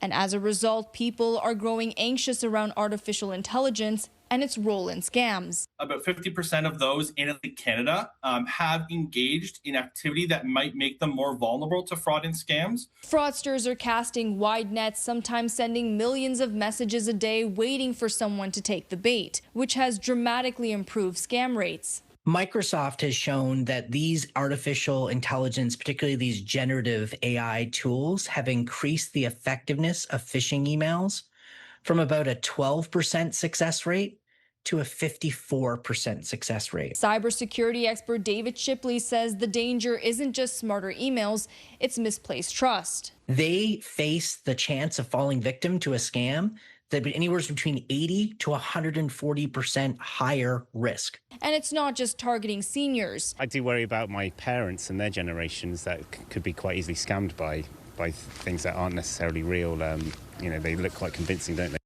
Hafsa Arif, CTV News. Thank you, Hafsa. Yeah, you have to be so careful. I find I have to watch myself not to get tricked by AI photos or videos. I get tricked all the time, I swear. Yeah. I don't even know what's real anymore online. Yeah, for like viral videos. Yeah, exactly. Yes. Yeah. In early days, too, it's the Wild West right now. Really is. Everything all figured out. All right, let's go east, far east, to Japan. Okay. Where one of the most famous sandwiches is actually going to be coming to our country. We're talking about something called the egg salad sando from 7-Eleven. Now, it's a must for people visiting in Japan. The sandwich is part of a plan to revamp 7-Eleven's food choices in Canada and expected to make it debut in stores by March 4th. What I will tell you is I have used 7-Eleven a lot when we went to Japan. The food at the 7-Eleven in Japan is amazing. Really? Oh, it's elevated, eh? Really elevated, and the sushi there is incredible. So if they want to take a note from Japan and start to elevate the food here in our 7-Elevens, I am here for it. Bring it on over, Yeah. There's some good stuff. Yeah, exactly. I'm glad you mentioned food because that brings us to the Move Morning Chat. Today we're asking you about your favorite maritime dish. Because today's technically National Chowder Day, so I mean maybe it is a seafood chowder for you, but what maritime dish is your favorite, and is there a particular spot you like to go to get it? Maybe you make it at home. 10400 is the number. Please send us a text and we're going to share your answers later in the show. We're also around the halfway point of the show too, so Latavia's got the latest look at the midweek forecast, and then we're going to keep the snack conversation going. The folks at the Maritime's own Cavendish Farms might just have the new thing for you to try. We'll have the delicious details coming up next.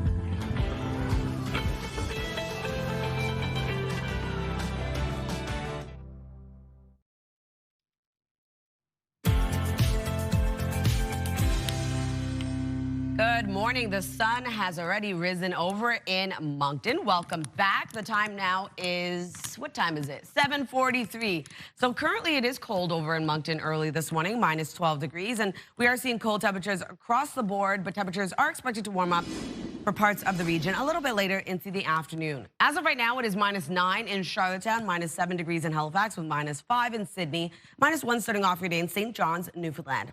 A blowing snow advisory remains in effect for parts of Labrador until midday today. Could see around 2 to 4 centimeters within that blowing snow. Wind gusts of up to 60 kilometers per hour. Taking a look at our forecast timeline, Newfoundland, Labrador still dealing with some snowfall into the maritime region. Sunshine for all 3 maritime provinces, with another low making its way over, starting off into the mid to late afternoon, bringing flurries, light snowfall back around. And then into the evening hours, we'll start to see snow mixed with rain move into parts of Nova Scotia, into parts of the southern region of New Brunswick, taking us into early Thursday morning. We're still going to be dealing with mixed precipitation on and off throughout the day. It becomes a chance of flurries and or showers. If you're wondering about our snowfall totals, we're looking at around 1 to 5 centimeters of additional snow for all 3 maritime provinces. That extends into Newfoundland and Labrador as well. For our rainfall, at around 2 to 5 millimeters of precipitation for parts of Nova Scotia. Lots of sunshine across New Brunswick today. We do have increasing cloudiness into the afternoon, and flurries arrive mid to late afternoon as well. Daytime highs will range from minus 6 to plus 1, wind gusts of 40.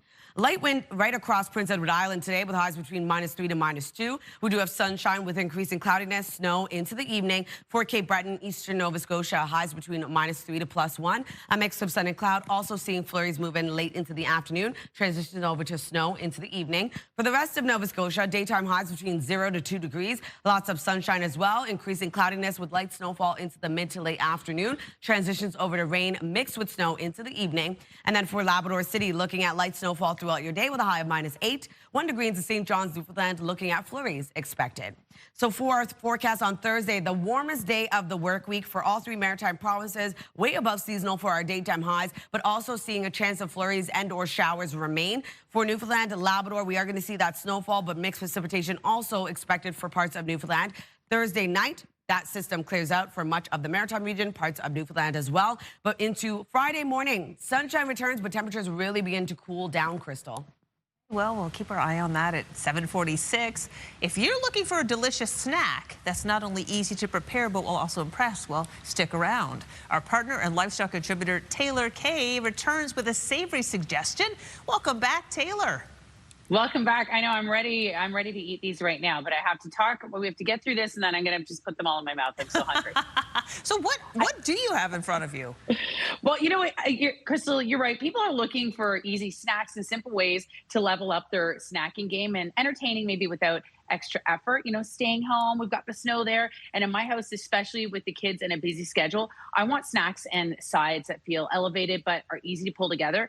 This is the Cavendish Farms Quick Crisp Crinkle Chip. Look, it's so cute. They're made in Canada and were launched last fall, and they give you that warm, crispy chip experience at home. They were also recently named the 2026 Product of the Year in the Ready in Minute Sides category by Canadian consumers.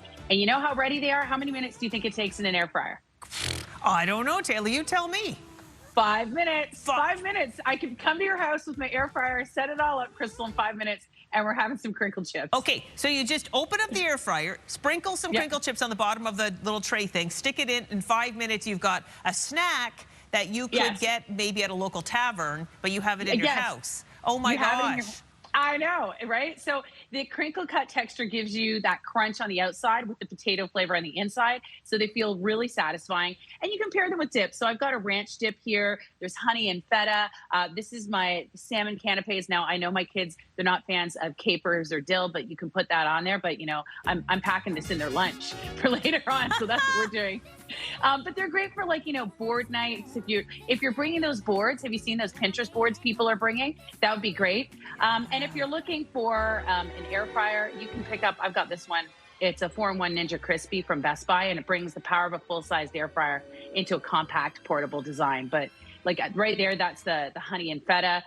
We had nachos last night, so which we just made, and I put this on top, and we had our own little dip and cheese. It was delicious. Oh my gosh, they really do look delicious, and they crisp right up. So if you don't have an air fryer, I believe you still can make it in the oven. They just take a little longer. So you can 450 in your oven for 15 to 20 minutes, depending on how crispy you want it, and depending on your oven. Everyone's oven's a little bit different. I like mine a little bit more crispy, not burnt. So you can put them in your oven as well if you don't have an air fryer. So really simple to do. Okay, I love those dips you had. I mean, my grandma Garrett's classic sour cream and French onion soup mix would probably be perfect with them too. But where can I get recipes for this sort of stuff? Yeah, so for the Cavendish Farms Quick Crisp Crinkle Chips, you can get them in the frozen section at your local Canadian grocery store, and then cavendishfarms.com. But you know what? I have a cheat. You know me, I like to half-made homemade. I make my own dip at home, so I just get sour cream, I get some ranch dip, or I get like the French onion soup and put that in with some sour cream. I might cut it a little bit and, you know, whip up. I know we've talked about cottage cheese before, adding protein. Okay, so you can whip up some cottage cheese with the sour cream and, you know, add that soup mix and still get that dip. That's my little hack. And I feel like I'm getting a little bit more protein, but, you know, I'm all about the crinkle chips right now. Yeah, well, I honestly think them being so quick and easy to make and so satisfying, especially at this time of year, like, they're deadly. I can't believe you can keep those in the house. I don't know how long I can keep them, but I will say online you can see so many different things, and Cavendish has like a full line of, you know, different categories, but they've got the crinkle chip. But if you want to have like a great like French fry board that you're bringing and potato chip board to someone's house for game night or, you know, a girl's night out, you can do that because they have so many different options and have the crinkle chips with different dips and stuff. So it'd be fun. Well, Taylor, thanks so much. Thank you. That was our partner and livestock contributor, Taylor Kay. Now we'll turn our attention over to Amanda with some health news. Thank you so much, ladies. Health and medical news now. The Canadian Food Inspection Agency is recalling a baby formula sold at Costco and online. It's one of the topics in your health.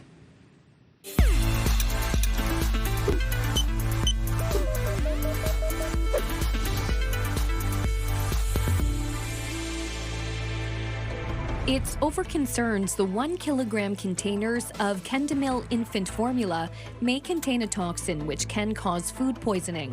The toxin is not destroyed by heat and can survive temperatures that kill most bacteria.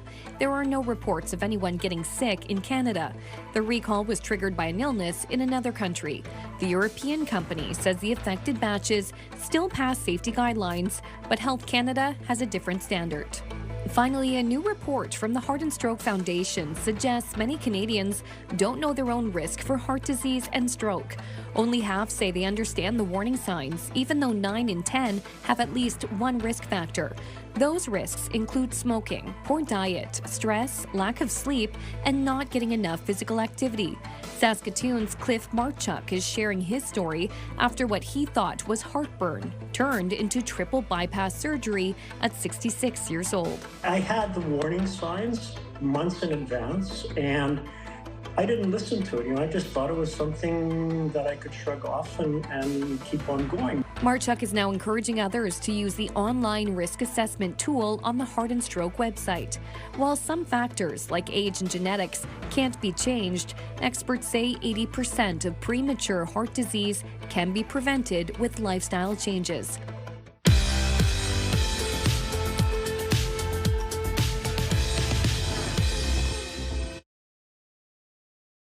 for you today, but if you'd like to see previously aired milestones or find out how to submit ones, just scan the QR code on your screen.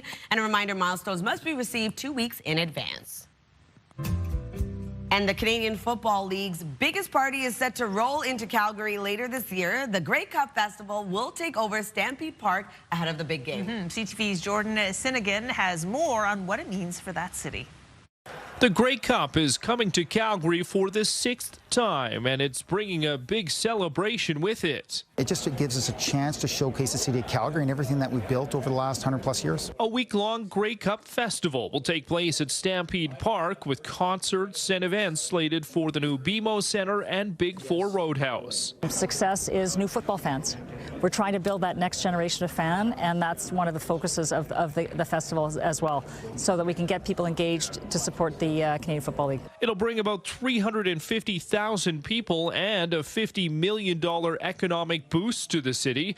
It'll also bring attention to a stadium badly needing an upgrade. I think we're all very aware that there are some challenges with the McMahon Stadium, and this certainly highlights that. But McMahon will see some small upgrades ahead of the big game. We are building suites in the north end zone, so we'll have 14 more additional suites than we would normally have. The concourses will be built out into the parking lot to create more space for food and beverage and more access, and to make it a safer spot. So there will be a lot of fundamental changes to the stadium. Still, the provincial government acknowledges it needs more. Either the 66-year-old stadium needs a major refresh or a replacement. In fact, we struck a committee that I'll be chairing to actually raise all this older sport infrastructure that needs and the dire need of support or rebuild or renovations, right? But we need federal support as well to fix our infrastructure in the province. Calgary will host the 113th Grey Cup on November 15th. Jordan Cadigan, CTV News, Calgary. Taking another look at our 3-day forecast, a high of -3 degrees today for New Brunswick. Sunny skies with then increasing cloudiness, looking at flurries into the mid to late afternoon. On Thursday, 3 degrees, but also seeing a chance of flurries and or showers across the province. Friday, sunshine returns, but the temperature drops to -1. Nova Scotia, a high of 0 today. We do have sunshine, then increasing cloudiness, seeing flurries into the mid to late afternoon. Mixed snow and or rain into the evening. On Thursday, we're looking at a high of 5 degrees, flurries and or showers across the province. And then on Friday, 1 degree with sunny skies.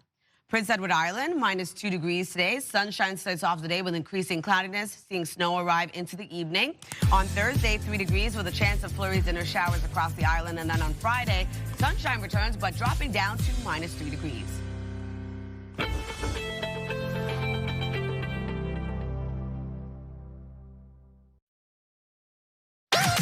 The #1 morning show in Halifax. Turk, Megan, and Amateur Alex. And home to the biggest artists.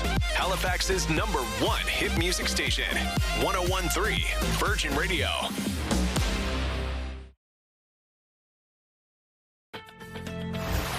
It's Wednesday, February 25th. Today on Your Morning Atlantic, 2 youths formally charged with sexual assault in Nova Scotia after a hockey hazing. Your top news headlines just ahead. And painting pointers. Brianne will visit our partners at Kent to check out the color of the year and brush up on her knowledge. That's coming up this half hour on Your Morning Atlantic.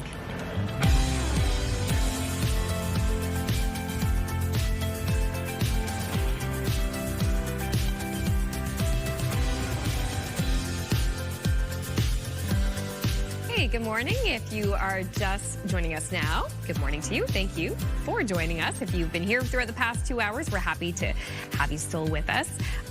You know how we've had this major snowstorm. For the most part, roads are cleared now, right? We've dug out. But there's still some lingering impacts from the storm. I'm so sorry to all of the people who had Offspring tickets for the Scotiabank Centre last night. Whoa! Yeah. What happened? Canceled because of the weather. So they played at the Avenir Centre in Moncton the night before on Monday night. And then they were supposed to travel to Halifax and do the show at the Scotiabank Centre. So that would have been last night. But they canceled that show due to the weather. And it doesn't look like they're going to reschedule it. So you just get your money back? Yeah, you get your money back. My husband was devastated. Aww. No. Yes, yes. And someone in his group chat said, oh, they're a classic rock band. And he was like, The Offspring?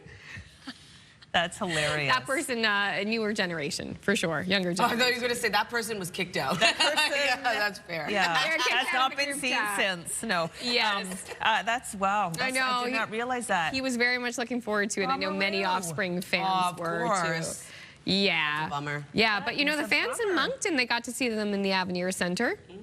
That's nice. Yeah. Yeah, I hope they had a good I time. hope they had a great time. Okay, 90s nostalgia. Never get tired of talking about that. Nor the weather. Honestly, it's ever changing, always interesting. It's beautiful. Gosh, it's beautiful in Lunenburg this morning. I know, right? So we are seeing sunshine move back in across the Maritime region early this morning. -5 degrees over in Lunenburg. It is a bit cooler for other areas across Atlantic Canada. Just something to keep in mind when you are heading out. As of right now, it is -7 in Halifax as well, -5 in Sydney, -9 degrees in Charlottetown, -17 in Fredericton, -4 degrees over in Cartwright, and -1 in Corner Brook. Here's a look at that wind chill. So it is feeling quite cold this morning, but thankfully we're not seeing those breezy wind to accompany that wind chill. Blowing snow advisory remains in effect for parts of Labrador until about midday today. In terms of our satellite and radar, still dealing with some light snowfall flurries for parts of Newfoundland and Labrador. Sunshine for all 3 maritime provinces starting off the day, then increasing cloudiness with another low pressure system headed our way into the mid to late afternoon, bringing flurries back around. And if you're wondering about the wind for the Maritime region, as I mentioned, quite light today. 26 kilometers per hour for sustained wind in Grand Etang with 17 into North Cape, 15 in Yarmouth and into Canso, 13 in Halifax. No wind gusts to report. We'll take another look at your forecast coming up, but first a look at your local news with Amanda. Thanks, Latavia. CTV News has obtained court documents that reveal details about 2 of 4 young hockey players facing sexual assault charges after police investigated a complaint about a hazing ritual last fall. The 2, whose identities are protected because of their ages, were formally charged Tuesday. Charges include 2 counts of sexual assault and 1 count of sexual assault with a weapon, which the documents describe as a mini hockey stick. The case involves alleged attacks on 3 victims in Colchester County back in October. Both accused were 14 at the time. They've since turned 15. They're scheduled to appear in youth court in Truro in April. Police in New Brunswick aren't saying much about efforts to catch an escaped inmate. Todd John Lewis escaped from the Southeast Regional Correctional Center on February 12th by jumping the fence and is still on the run. The 35-year-old is facing charges for allegedly having a restricted weapon despite being prohibited from possessing firearms for life. The court documents allege Lewis had a loaded Soviet-era semi-automatic pistol used during the Second World War in his possession on January 20th in Moncton. Police say Lewis should not be approached if spotted. Anyone who does see him should call 911 immediately. In New Brunswick, a leaked government document is creating a buzz on university campuses. The list of ideas to save money includes the idea of merging the University of New Brunswick with St. Thomas just up the hill. Other ideas presented to New Brunswick universities include other mergers, like with CCNB with the Université de Moncton, privatizing Mount A, repurpose university infrastructure for nursing homes or health clinics, asking municipalities to contribute to recreational facilities, or cut operating grants by 10%, while also freezing tuition. I just think it's crazy. It's almost as if I were to ask ChatGPT, hey, give me some ideas on how I can fix post-secondary education in the budget, and then it would give me those 16 ideas. I appreciate the love that many New Brunswickers have expressed for their alma mater, and I want to reassure people that our goal is not to eliminate a school. It's to look at and to challenge maybe some of those norms. Premier Susan Holt says right now the province spends $449 million annually on funding post-secondary education. The document alludes to a quick timeline asking the universities to submit their input so it could be presented to Cabinet this week. An unscheduled price adjustment means you'll pay more for diesel in Nova Scotia and New Brunswick. Diesel increased by 5.3 cents a litre. The minimum price in the Halifax area now $1.87.1. And in New Brunswick, diesel increased by 7.2 cents. The maximum price now $2.01.2 a litre. Prices did not change in PEI. A day after the budget, the Houston government in Nova Scotia tabled its Powering the Economy Act. It includes several pieces of legislation that aim to set the framework around development of natural resources like offshore wind and oil and gas, as well as how the province intends to make money from it. It sends a message to Nova Scotians that there is significant opportunity that will come from the jobs and employment that go around, the spin-off from that. This is thousands of jobs. Every idea that this government has come up with for revenue has no plan, no price tag, and no timeline. Claudia Gender made the comments at a rally outside the legislature calling for lower power rates. Finally, an effort is underway to honor Stompin' Tom Connors in his hometown of St. John with a statue. He really represents the human spirit when things are difficult, and to be able to overcome incredible obstacles, to only inject this sense of pride and spirit throughout our entire country. He hits up that old New Brunswick line. The St. John-based Hemmings House production company is leading the effort and would like to see it located in a prominent location like King Square or on the waterfront, someplace uptown. Now, on Monday night, St. John City Council voted unanimously to move forward with the statue idea. Fundraising is now expected to begin sometime soon. Elsewhere, a statue of Stompin' Tom Connors was unveiled back in Sudbury, Ontario. And they did that 2 years after his death in 2015. But now coming home to his birthplace. Nice. Yeah, it's beautiful. It's the kind of thing Stompin' Tom Connors would have written a song about. You know, where to find a place for the statue. So it all comes together. Yeah. Let's turn our attention to the boys of summer for a moment, shall we? Looking ahead to weather that'll be a little brighter than where we are now. The excitement for the Blue Jays is growing every day, and these first day of school photo vibes certainly help.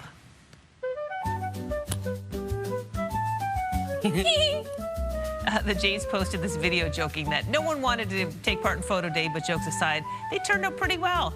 The Jays have another few weeks of spring training before their home opener on March 27th. Let's go. The photos did turn out well for Media Day. I do like this. They wanted to do more of a school photo vibe. They could have used like that laser backdrop or maybe a bookshelf in the backdrop. Absolutely right. Oh my gosh, the fall like leaves there, right? Or the sitting at the desk with the apple, the wooden apple on it. Do you know what I'm talking about? And then you have like your arms crossed in front of it. Oh my gosh. Schneider, great mustache. Lots of fun. Oh my gosh, that's great. Oh gosh, it is spring training time. Lucky people get able to go down and see some of those games, but real baseball will be here before we know it. I know, time is flying by if you think about it. Yeah.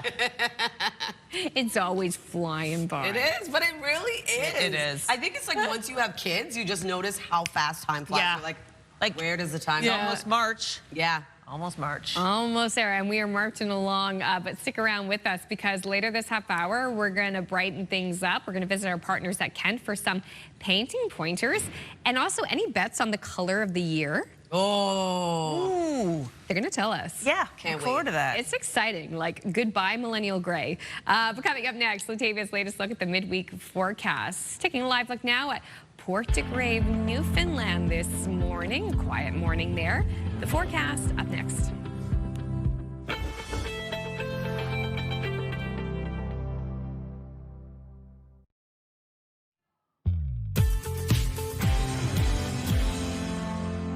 Good morning. The time now is 8:12. We're taking a live look at Bedeque. -4 degrees starting off your day. A bit cloudy early this morning. We are expecting a chance of flurries to move back in a little bit later on.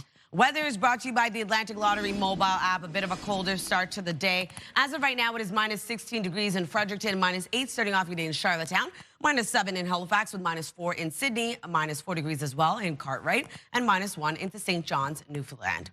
We do still have a blowing snow advisory in effect for parts of Labrador until midday today. Could see around 2 to 4 centimeters within that blowing snow and wind gusts of 60 kilometers per hour.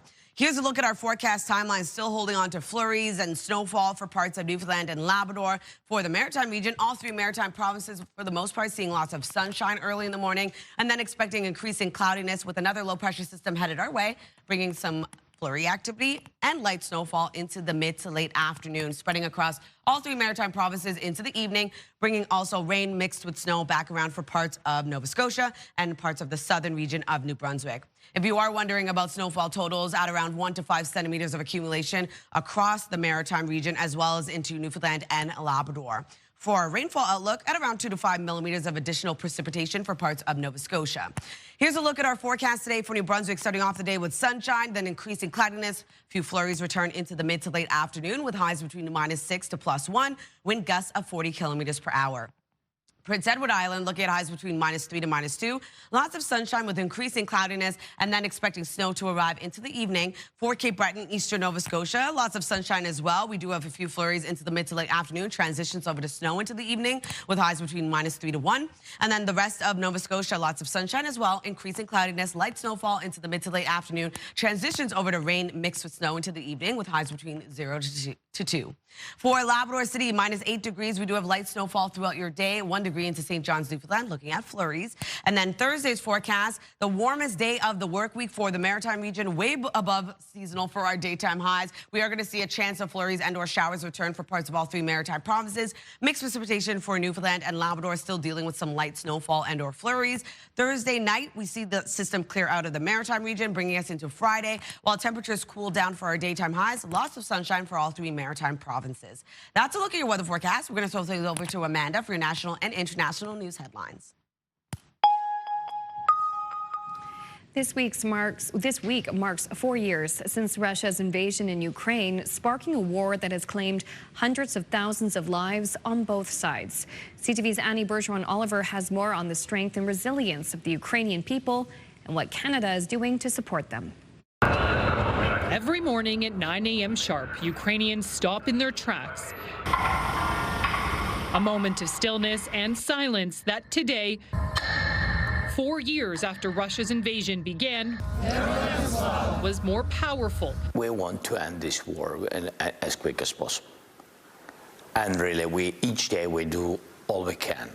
In Canada, Ukrainians mark the anniversary by holding prayer services and vigils meant to commemorate the strength and resilience of the Ukrainian people.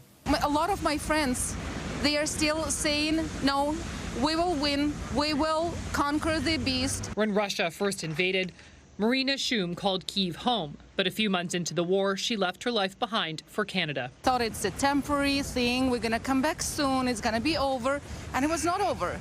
It just got worse and worse, and the last year, the 2025, it became the most severe year ever. Since February 2022, some 5.9 million Ukrainian civilians have left the country, and millions more have been forced out of their homes. Even though work on the U.S.-brokered peace deal has stalled, Ukrainians are confident peace is in their future. Nobody is terrified to leave Ukraine because of the Russian attacks. They are determined to withstand them and to withhold forever and ever. And observe a moment of silence. Canada today announced new sanctions along with an extra $2 billion in military assistance and a 3-year extension to the training mission Operation Unifier. Canada is also sending Ukraine more than 400 armored vehicles. The delivery date unclear. And I've ordered my team and my staff and the department and the manufacturers to move as quickly as we can to get these vehicles into the hands of our Ukrainian counterparts. Many Ukrainians I spoke to today say they want the international community to stop buying Russian oil in a desire to weaken Russia's economy. Annie Bergeron-Oliver, CTV News, Ottawa. And the Ukrainian community in Moncton came together for that somber anniversary last night.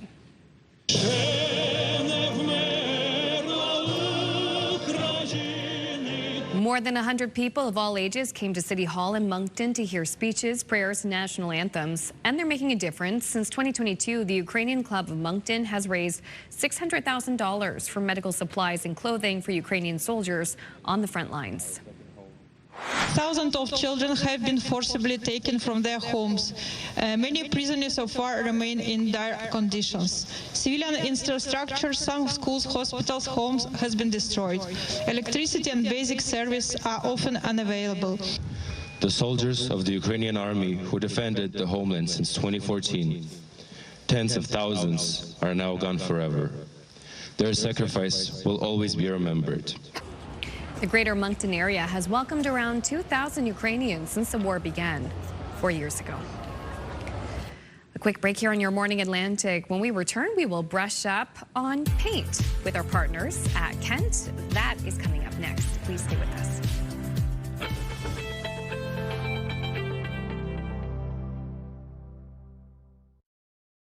Move Mornings with Aaron and Peter. Weekday mornings on Move 100. The most fun in the morning.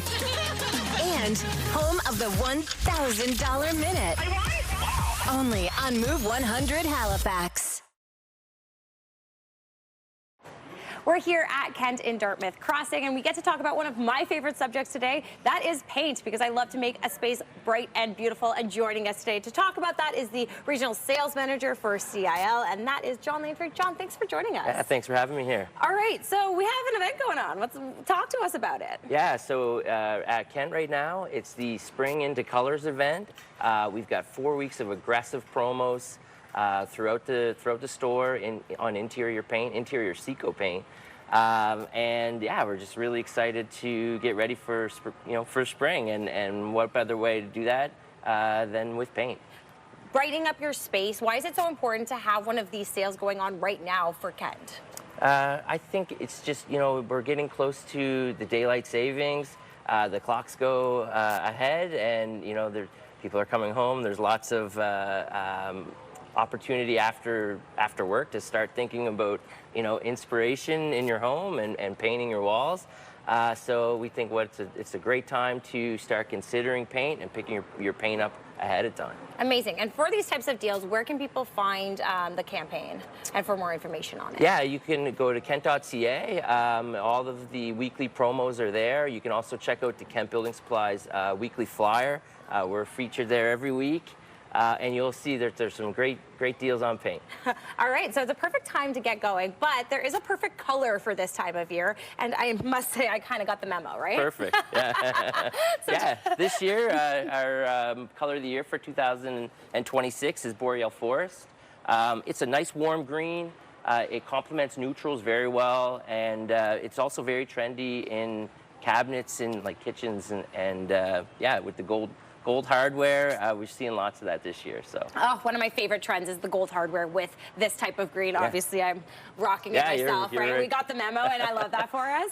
As we head a little bit later into spring, I know we're not quite there yet, especially with the additional snow, but what do people need to start thinking about as we head towards those spring days? It's not too far away, although if you look outside, it's pretty white still. It's been there's a lot of snow this year. Snow and deck stains usually doesn't go well, which means, there's going to be decks that need to be restained this year. So we have some great products at Kent Building Supplies under the Seco and Olympic brands. So for new decks, we've got a great new product that we launched last year called Formula 77. It's a semi-transparent oil-based deck stain. So we kind of brought the oil-based deck stain back. Last year we kicked it off. It's been a fabulous product. Looks great. Comes in 8 premix colors. And then if you are in a situation where your decks are a little bit older or have been stained a few times, we have a great product called Olympic Summit. Comes in a semi-transparent if you want to kind of keep that wood grain look. Or if it's a little bit older, or you're looking to totally change it up or match an existing building or new siding, we have a great product called Olympic Summit in the solid version. So there's a semi-transparent in Summit and also a solid deck stain as well, which great products to use. And don't forget, before you do any deck staining, you must clean your deck. So check out our Olympic deck cleaner. It's a fabulous product. No scrubbing required. You basically just spray and rinse it off, and some people are even happy with just the results of the deck cleaner. So as an annual reapplication. So amazing. Well, thank you so much for all this information, John. We're going to go and check in with Erin because she's going to give us all the do's and don'ts here at Kent. All right. And here we find Erin in action. Hey, Erin, how's it going? Hi, good. How are you? Good, thanks. Thanks for having us here in the beautiful Kent here at Dartmouth Crossing. So when people are coming in to get all of their painting needs, what do they need to do and what do they need to know? Well, honestly, they just have to come up and say hi. We have expertise knowledge. We have expertise customer service. We can give you any advice for any of your interior or exterior projects and painting needs. Amazing. And it's always so fun to be here because you guys are always so warm and welcoming. Aw, thank you. Now we're going to take a look at our 3-day forecast. That is our forecast timeline. Hold on one second. There we go. All right, starting off in New Brunswick. Currently -3 degrees, lots of sunshine, increasing cloudiness, flurries into the mid to late afternoon. Thursday, we're looking at 3 degrees as your daytime high. Chance of flurries and or showers. Sunshine returns on Friday, but we do have a high of -1. Nova Scotia looking at a high of 0 today. Sunshine, increasing cloudiness, flurries into the mid to late afternoon. Snow mixed with rain into the evening. 5 degrees on Thursday, a chance of flurries and or showers across the province. And then on Friday, sunshine returns, dropping to a high of 1. Prince Edward Island, -2 degrees, a mix of sun and cloud with increasing cloudiness, snow into the evening. On Thursday, 3 degrees, flurries and or showers across the island. Sunshine returns on Friday, though, cooling down to -3.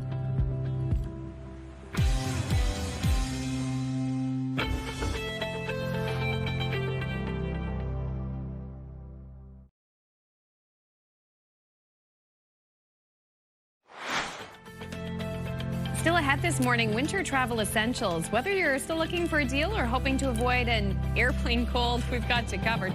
That's coming up in 15 minutes on Your Morning Atlantic.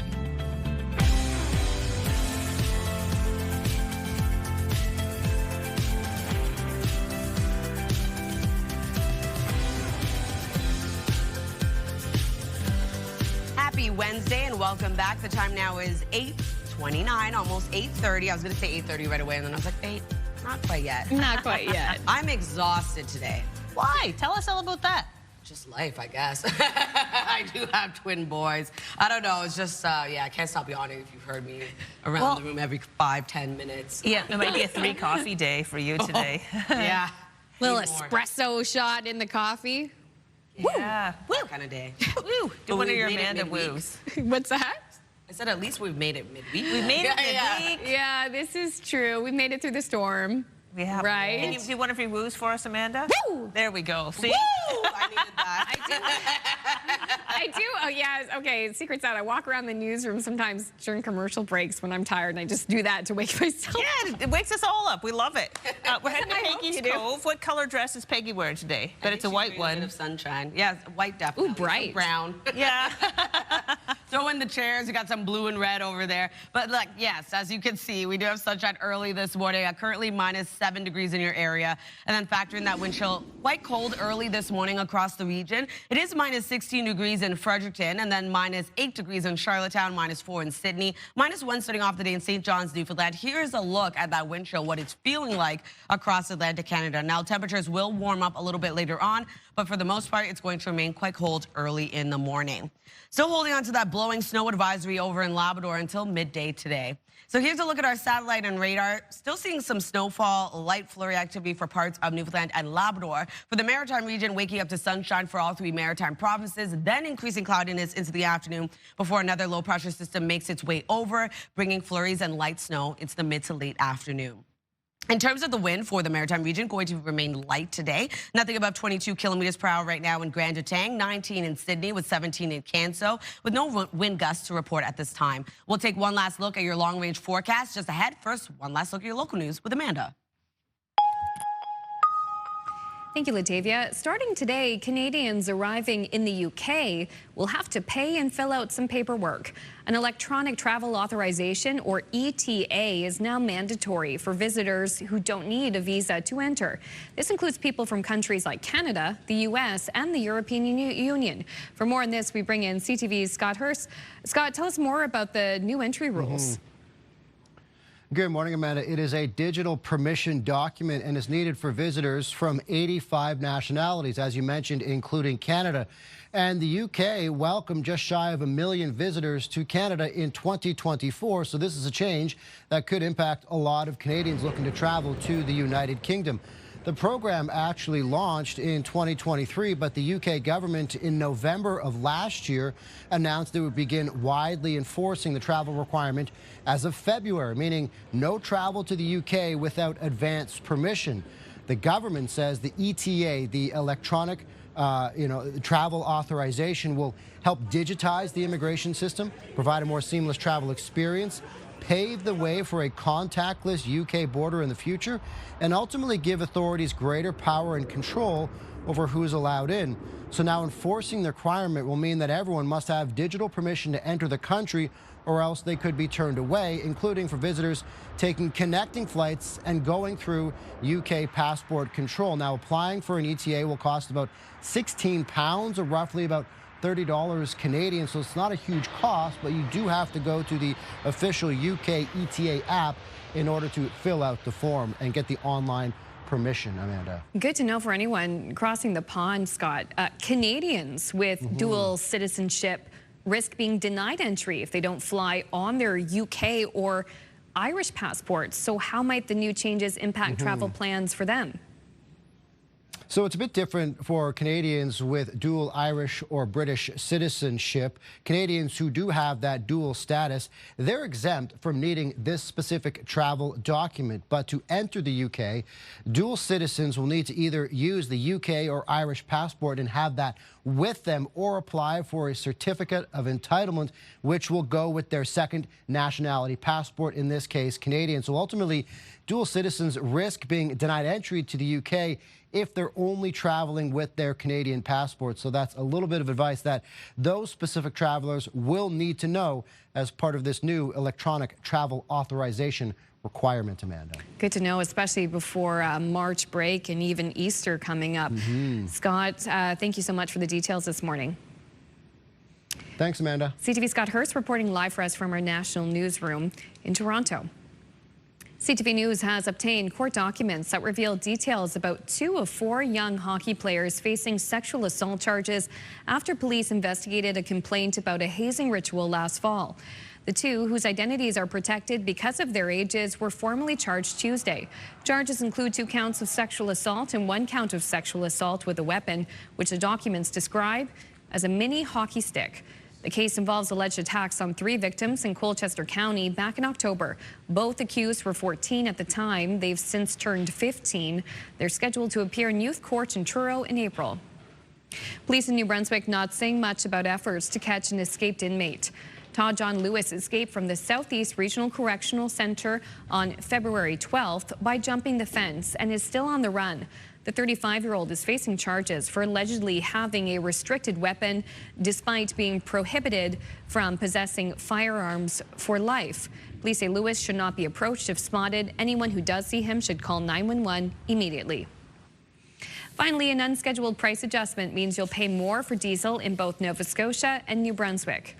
Diesel increased by 5.3 cents a litre. The minimum price in the Halifax area now $1.87.1.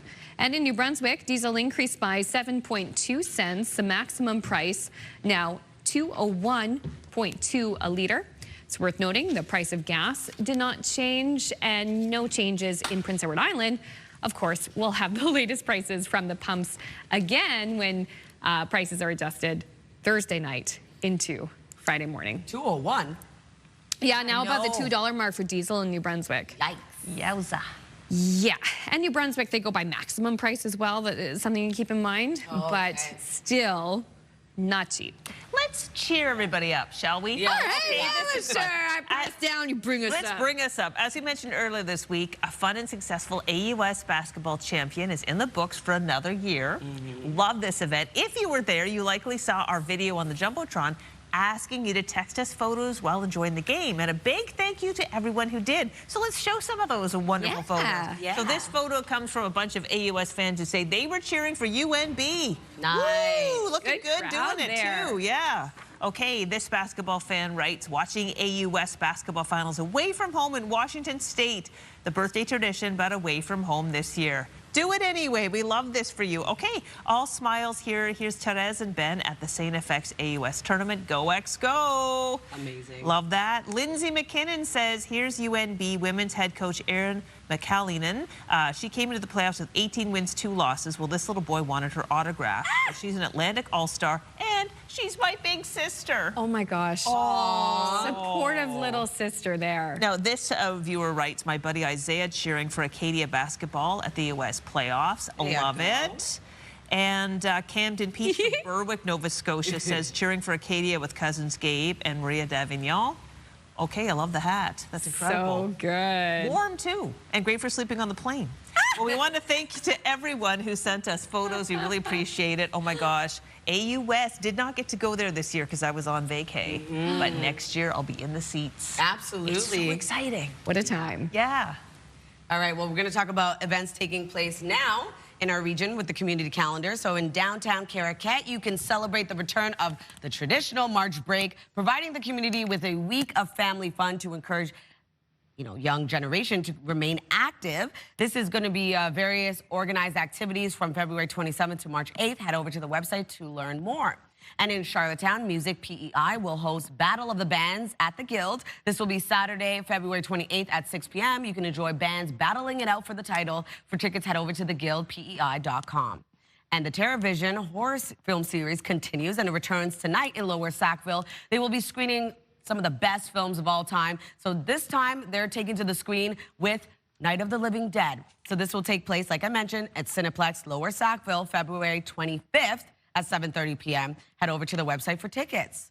And if you do have an upcoming event, please send us the details. We'd love to promote it. Your Morning Atlantic at ctv.ca. Nice. So much stuff happening. All right, still ahead. Latavia's got the midweek forecast, also too, winter travel essentials. Wonder if we're going to have that big basketball around the head, right? Like that kid did. Maybe we're not going to have from Jen Weatherhead, but it's a new trend. Yeah. Whether you're looking for a deal or new packing advice, we got you covered. That's coming up next.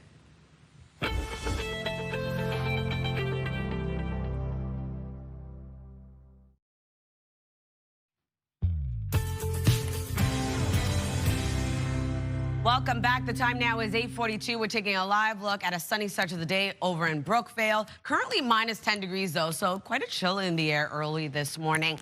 Really right across the region, we're seeing cooler temperatures starting off your day. Temperatures expected to rise a little bit later on, though. But as of right now, it is minus 16 degrees in Fredericton, minus 8 over in Charlottetown with minus 7 in Halifax, minus 4 early this morning in Sydney, minus 3 degrees in Cartwright, and minus 1 into St. John's, Newfoundland. Still holding on to that blowing snow advisory in effect for parts of Labrador until midday today. Could see around 2 to 4 centimeters within that blowing snow, wind gusts of 60 kilometers per hour.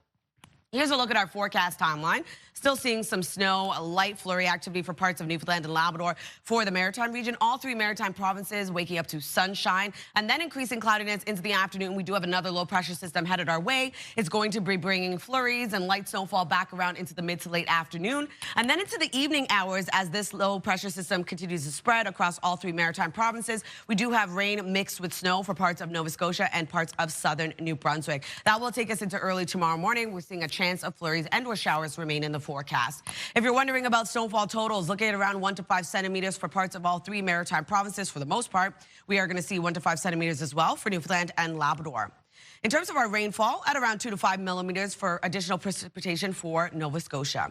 For a forecast today for New Brunswick, starting off the day with sunshine, then increasing cloudiness into the mid to late afternoon, seeing flurries arrive with daytime highs between minus 6 to 1 degree.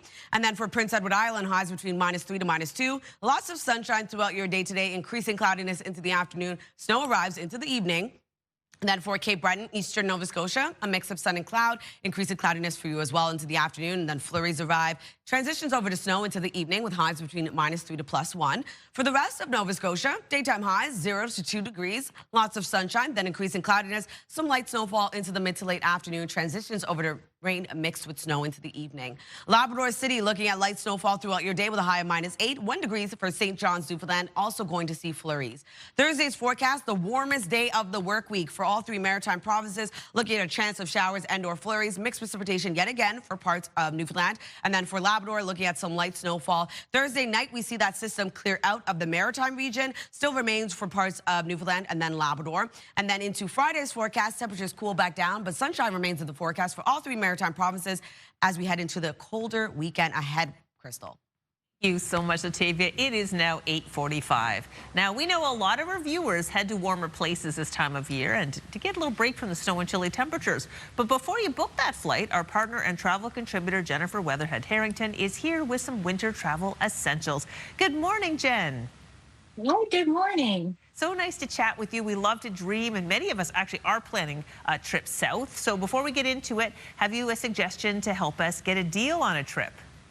I do, because we all love to get a travel deal as much as we love going someplace warm, right? So yeah. I love using the app called Skyscanner. It's a global travel app, and what they do is they curate all the flight prices and hotel prices, car rental prices into one easy app for you so you can save time while you're searching for stuff. And they also just launched a brand new cheapest destination planner.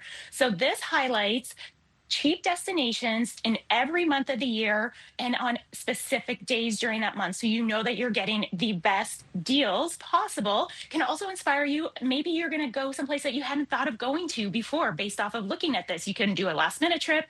You can plan for the future. They have a top 10 list of the cheapest destinations for the entire year. So we have still some flights that are around $500 round trip. You could go to Costa Rica in April for around $573. If you want to go someplace really far flung, a little bit sooner in March, you could go all the way to Japan. Some of those round trip flights are around $1,183. And Japan's one of those really affordable destinations for Canadians still. Also, one more thing that they found out, Sundays are the best and cheapest days to fly out of Canada. Oh my gosh, that's news you can use, Jen. All right, we got to zip along because we're heading getting short on time here. But that Skyscanner is a great tip there. Okay, what about staying healthy on airplanes? A lot of people, wear masks and stuff because they're a little concerned about the air quality. Yeah, and of course, you want to make sure that you're feeling your best when you're on vacation. You don't want to be feeling sick or anything like that. So I always pack 2 things, probiotics and vitamin D with me. I have some here from Orange Naturals, and what I love about them is that 70% of your gut health or around your immune system has to do with your gut health, right? So you want to make sure that you're kind of maintaining that, keeping it healthy while you're eating different foods, doing different things. Orange Naturals has different types of probiotics for kids, for women. They also have an adult one, and then vitamin D, really important during the winter. We're not all on beach vacations all the time, right? So we have K2 and vitamin D in drop form and also capsule form. So super easy to travel with. You can pick those up at Shoppers Drug Mart. All right, when your gut feels good, you feel good. Let's talk about packing. One of my favorite things. What's going in your suitcase? Yeah, so I'm going to pretend I'm going someplace warm, and we're going to go to La Vie en Rose because they have an incredible collection of bathing suits that you can take with you and beach cover-ups as well. So I love these because they have really fun collections. I have a little set here as well for a beach cover-up. You can pair that with a bikini that's matching, or you can do a one piece under there. I love that you can mix and match with all of these. They have really fun beachy colors and different collections. And again, lots of different price points, different options. Have some fun with it. You can do a whole one color look if you want and do everything matching, or you can have a lot of fun. And I like that you have those options there in terms of sizing and different colors and patterns too. Yep. Get all of that at La Vie en Rose stores or online as well. Perfect. And in my experience, the quality is very good with La Vie en Rose. Okay, finally, you've got some fun looking, comfortable clothing there on your set. Yeah, so I'm all about being comfortable on a plane for 2026. I don't care what anyone else says. I'm going to be comfortable, but you can still look stylish because we have a collection here from Roots. It's called the Rome collection. It's part of their travel collection. I wish you could feel this because it's scuba material and ribbed material. So it moves with your body, super soft, super comfortable. It's moisture wicking, stain resistant, wrinkle resistant. So perfect for those overnight flights or a long flight because you can wear that, get off, and still look chic and polished when you're done. Oh, yeah, I love a matching set. Well, Jen, these are great tips, and I love that this Sunday is the cheap day for travel right now. That is news you can use. Thank you again. Thanks for having me. All right, we're going to take a break. It's 8:49. We'll be back to wrap up the show right after this.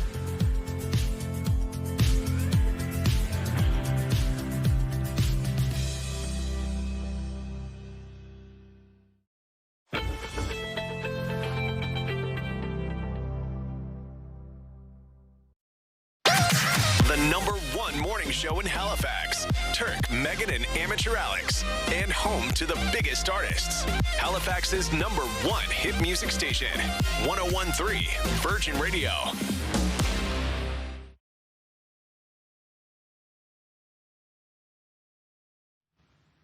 Hey, welcome back. So this is the time we share the viewer text. Hope you're hungry for some breakfast. Maybe you just had it. Because we're talking about it's National Chowder Day and maritime chowder, seafood chowder, super popular. So we got us thinking, okay, what is your favorite maritime dish? Right? And you had a lot to say. We got a lot of texts. Bernie from Rossay says, a good old-fashioned Atlantic Acadian dish for us is rappy pie. See, that's what I said earlier. Just can't beat it. Mina Hunter from Hammond's Plain says, good old rappy pie. Yummy for breakfast, lunch, and supper. Also, Donna from Halifax, she's with you, Latavia. Love a lobster sandwich on fresh white bread. Nice. Good job, Donna. Or on a roll, maybe. Ooh. Yeah. Deanne from Sonyavale Station says, I love our homemade seafood chowder with lots of lobster. My husband and son are lobster fishermen. Oh, yeah, you get the fresh, you got a connection. Oh, like right off the boat. That sounds awesome. Catherine Doyle from Sydney says, my mom makes the best clam chowder. And that's my favorite. Yeah, so good. Ooh. There's something, too, about, like, if you have someone in your family who's really good at making it. And I mean, if you have someone who's a fisher or in the fishing industry around here, awesome. Oh my gosh, it's so good. My favorite is, I love lobster, of course, it's crab. My favorite, I said that yesterday, Yeah. it's crab. It's so tasty. There was one day last summer when my husband and I just popped in, you just had to pop in and ask like a friend slash relative a question. And he's like, come on in, sit down. He had a garbage bag filled with crab. Sounds like a good time. Cooked. And so he's just like reached in and pulled out like this giant, like Freddy Krueger-esque like crab leg thingy and threw one on the plate for me and my husband, and we got to eat as much as we wanted. It's like, have some more. It was like a dream. A dream. It was a dream. It was delicious. A dream. That's amazing. Yeah. And Latavia, you were saying too, a few other texts too. Oh my goodness, we had so many. So Okay, Jeanette and Greg said fried clams made in Shediac. They said years ago, Gould's Fried Clams restaurant on Main Street near Parley Beach. Parley Beach, yeah. Sorry, Parley. And they said they think the owner's son has the recipe and has a restaurant in Moncton now. We had another person that said, what is this one? LJ from Middleton, a good seafood chowder. However, his favorite maritime dish is saltfish, preferably cod and potatoes. Oh yeah, that was a big one in my in-laws household. Taste that cod. I know. Carol said, I was never a chowder lover, but my boyfriend makes clam chowder with clams, chicken hattie, and bacon, and it's delicious. Favorite maritime food is Donaire's, though. Oh, yeah. Oh, Donaire. Yum, yum, yum. Aaron's. Another person said they love a homemade seafood chowder as well. Yes. Another person said, I have two, a rappy pie, as well as a homemade fish cakes. Ooh, homemade beets. Oh, wow. Yeah. Beet pickle. Oh, my goodness. So another person said they love another chowder as well. So a lot of chowder lovers over here. I have to try it. And I think we have one more, and they said fish cakes as well. Yum! Oh, look at that. You guys you're making us so hungry. Yeah, send all your food our way. Yeah, just send us the food. Wouldn't that be great? I wish. I wish. Yeah, maybe we'll get some chowder on our break here. Let's get into some of the baked goods, too. You know what else I love? Yeah. The Cape Breton style cinnamon bun. So with the cinnamon, more of a roll, I guess. A cinnamon bun normally is a cake culture, but the Cape Breton style is a biscuit dough. Really? Then you put your cinnamon and your sugar on it, and you roll it up, and then you cut it and lay it out, and it's, oh my gosh, that sounds delish. Ooh. Love that. We love you, and we love that you could join us. And we hope you join us tomorrow. It's already Thursday. We will chat with a certified financial planner about money anxiety and how to ease it. And we'll also meet another entrepreneur from the Spice program. We will have food on our show. Can't wait for that. Yum. And the folks from PEI Preserve Company will also be dropping by. Oh my gosh, they have wonderful stuff. What a great day. And it's a Thursday. We're going to celebrate a Thursday. Make it the new Friday. Yes. There's a new Friday. Yeah, bring it on. I love that. Oh my gosh. Thank you so much for joining us today. We will see you tomorrow morning, bright and early, 6 a.m. Bye. Bye.